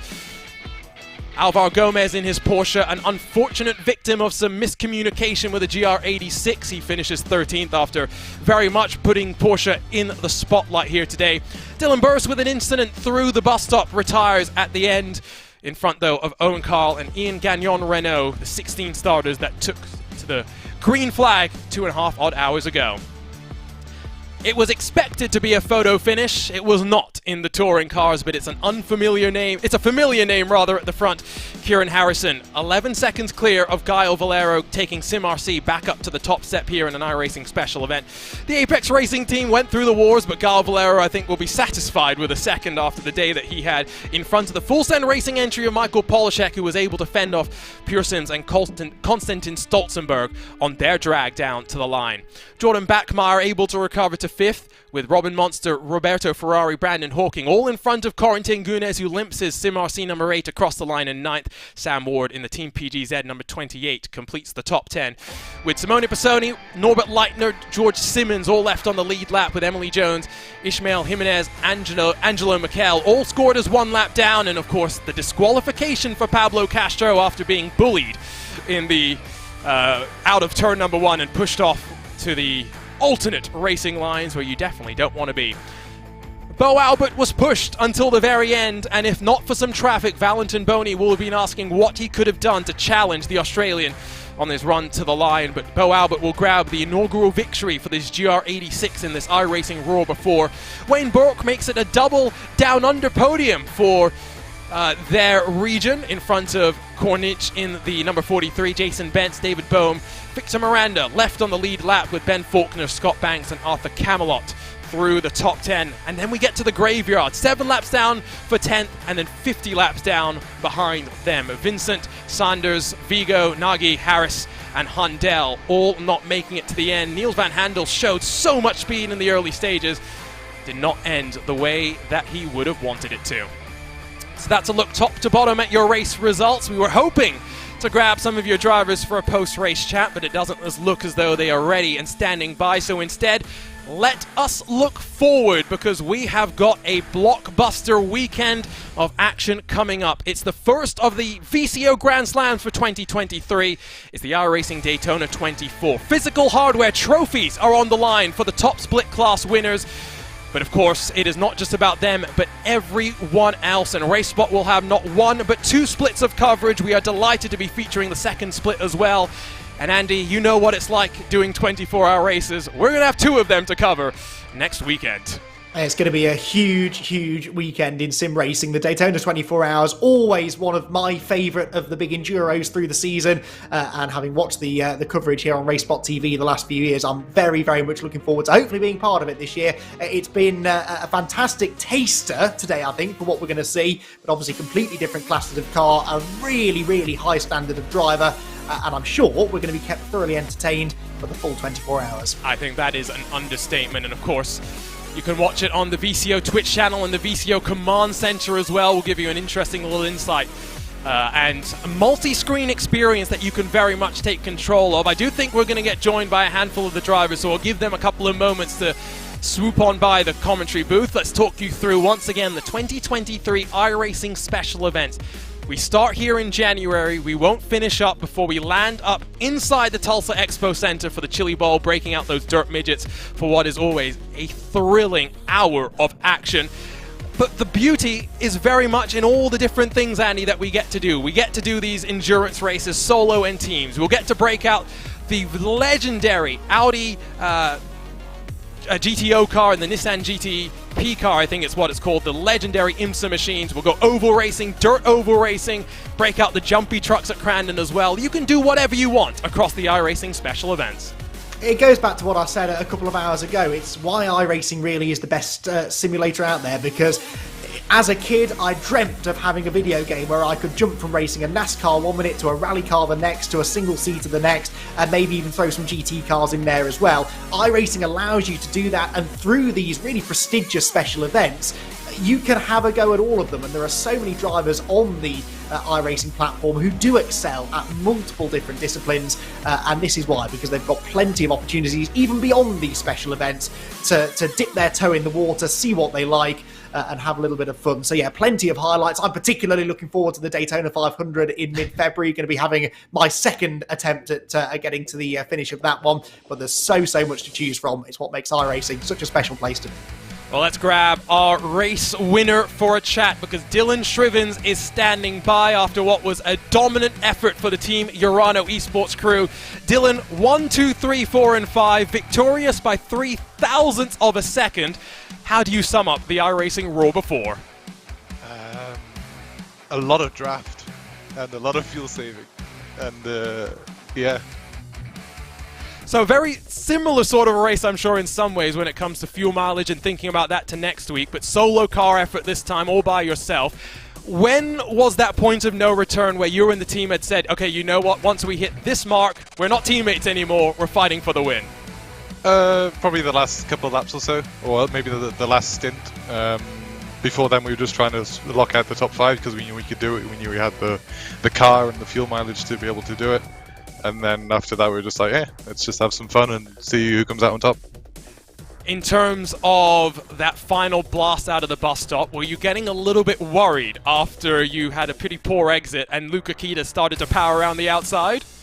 I wasn't so much as worried on the exit. I was worried when I lost the car, but then as soon as I lost the car, I knew that was actually going to benefit me because Luca would have to come around the outside, he wouldn't have the momentum, and Niklas would be left with no option but to push me. So he pushed me, and then I got out of the way. Luca pushed me, and yeah, it just happens. A great start to the year, Dylan. What are you looking forward to, though, next week when you go racing at Daytona? I'm looking forward to traffic management. That's going to be the name of the game for 24 hours. Thanks for joining us, Dylan. Congratulations on your victory here in the iRacing Roar.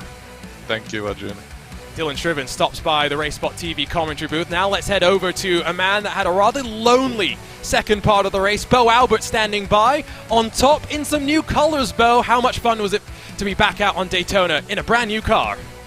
Oh, that was so much fun in the little Toyota. The car was wicked around here because it's not like a GT car where you're braking for the corners all that much and, you know, managing all that stuff. You just sort of throw this car in and it just sticks. It is awesome fun.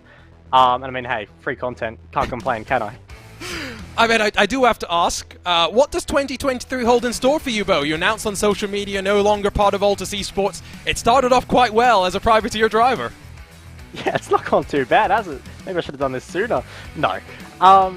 Look, in terms of plans, there's nothing too crazy. A lot of people are expecting me to make this big move or something dramatic, but the truth is, I just want to step back from sim racing at the top level in terms of I've got to get results. I've got to get results because mentally I wasn't the strongest person in esports for that. I wasn't the quickest either, and it just turned into a negative spiral when I was pushing for results, you know, every single week, and I struggled with it. So in the end, I decided to leave Altus to take sim racing a bit more casual, a bit more of a fun approach into it. Sort of get back to why I even started sim racing in the first place. So it's a new approach for me, basically, and I wanted new colours to reflect that and a new environment as well. And hey, the approach seems to be working so far. Car looks wonderful as well, and I must point out that I'm commentating on you in a race that you've actually won, Bo. Oh, no, this is crazy. We had the commentators events, and now this. Is the curse now flipped or something? Have we started something, Arjuna? I think you need to now make sure that I'm commentating on every race that you do. I love it. Let's just get IRX back and we're sorted. Oh, dreams if we could. Thanks for joining us. I'm just saying, by the way, Racecraft Rallycross. Maybe you want to think about doing that. I will. Nice plug. Nice plug there indeed. Thanks for joining us, Bo. Congratulations on the win and best of luck in 2023. Thanks, guys. Bo Albert in new colours, but back where he wants to be. Let's grab one final interview with one of our full send racing drivers. Michael Polishek is standing by, able to grab a podium, Mike, thanks to all the chaos at the very end. What happened in your race, though? I think the pit stop, the big changing point through the field. Yeah, the pit stop, I really don't know what exactly happened because everybody's pit stop times were very similar. We were all around like the minute 6 to minute 8 mark. I know I didn't have that great of a pit entry, but it's very weird how we lost about 5 seconds to the rest of the field. That's Valero, Harrison, Guinness, and Bachmeier. It's a bit weird. Fortunately, all the carnage was in our benefit, and we were just pretty much in the right place, right time to capitalize and get around Bachmeier and secure the podium. But at the start of the race, it was nice, calm, collected. I was doing really well in my fuel saving, and fortunately, it was just everything played out in the end, and we were able to secure a podium. I'm trying to compare this race to what we saw last year, because that one was really, really crazy until it blew up and then calmed down a little bit. It did seem as though, for the most part, you guys were a little bit more calmed down. Is that just because there was so much of a focus on the fuel saving here today with a one-stop race and trying to make sure that you didn't lose too much time in the pit lane? Oh yeah, absolutely. Pretty much in touring cars, because they're not the most powerful cars and because they have the aerodynamical properties of a small house, you have to stay in the draft. The draft, you pretty much live and die by the draft. If you lose the draft, then you lose the race and your race is basically over. So you got to make sure that you can fuel save as much as possible and make sure that you can make your pit stop as short as possible so that you can either get track position or stay in the draft with the cars around you. And even if you have to short fuel, you can still save a bit of fuel and maybe go for the pass in the last lap to take the win. Congratulations on surviving the Chaos Mike and grabbing the podium out of this one. Looking forward to seeing you more this year on RaceSpotTV. Thank you very much. It's going to wrap up our interviews here today. Thank you to the drivers for giving us a bit of their time post-race and to hear about some of the plans moving forward. I mean, Andy, before we say goodbye, I mean, what a crazy way to kick off this iRacing special event schedule. And let's just remind everyone that we'll go again next week for the 24 hours with 3 classes of competition. It's going to be fun to be on the broadcast. It's going to be interesting to see the teams and the lineups that we have as well, with silly season still well and truly underway. And just like in the real world, where Daytona is the start of the endurance season, it is much the same here in the virtual world. Yeah, precisely. What a brilliant way to start the 2023 season here with these couple of events at Daytona. Always guaranteed action. The Daytona 24-hour we've spoken about a few times. I think this year in particular is going to be really special. Quite a few unknowns going into it with the changes to the GT cars recently, with the introduction of the new prototypes. And I think that's one you're definitely not going to want to miss. It could prove to be the most competitive Daytona 24 hours that we've seen for some time. And then, yeah, as we've said a few times, what we've seen here today has really got me excited about that event. It's my first time covering the Roar today. It absolutely lived up to, and in fact exceeded all of my expectations. A truly fantastic race that had a little bit of everything, and I'm pretty confident we'll transfer that all to the main event next week. And so make sure you join us starting at around 12:20 p.m. UTC live on on the RaceSpot YouTube, and of course on the VCO Twitch as well. Join us for 24 hours, and not just in the top split, in the second split as well. We will cover 12 of the 24 hours. It is going to be a spectacle. However, for now, we put things on pause. We'll be back in a week, but we celebrate 3 new winners and 3 worthy winners.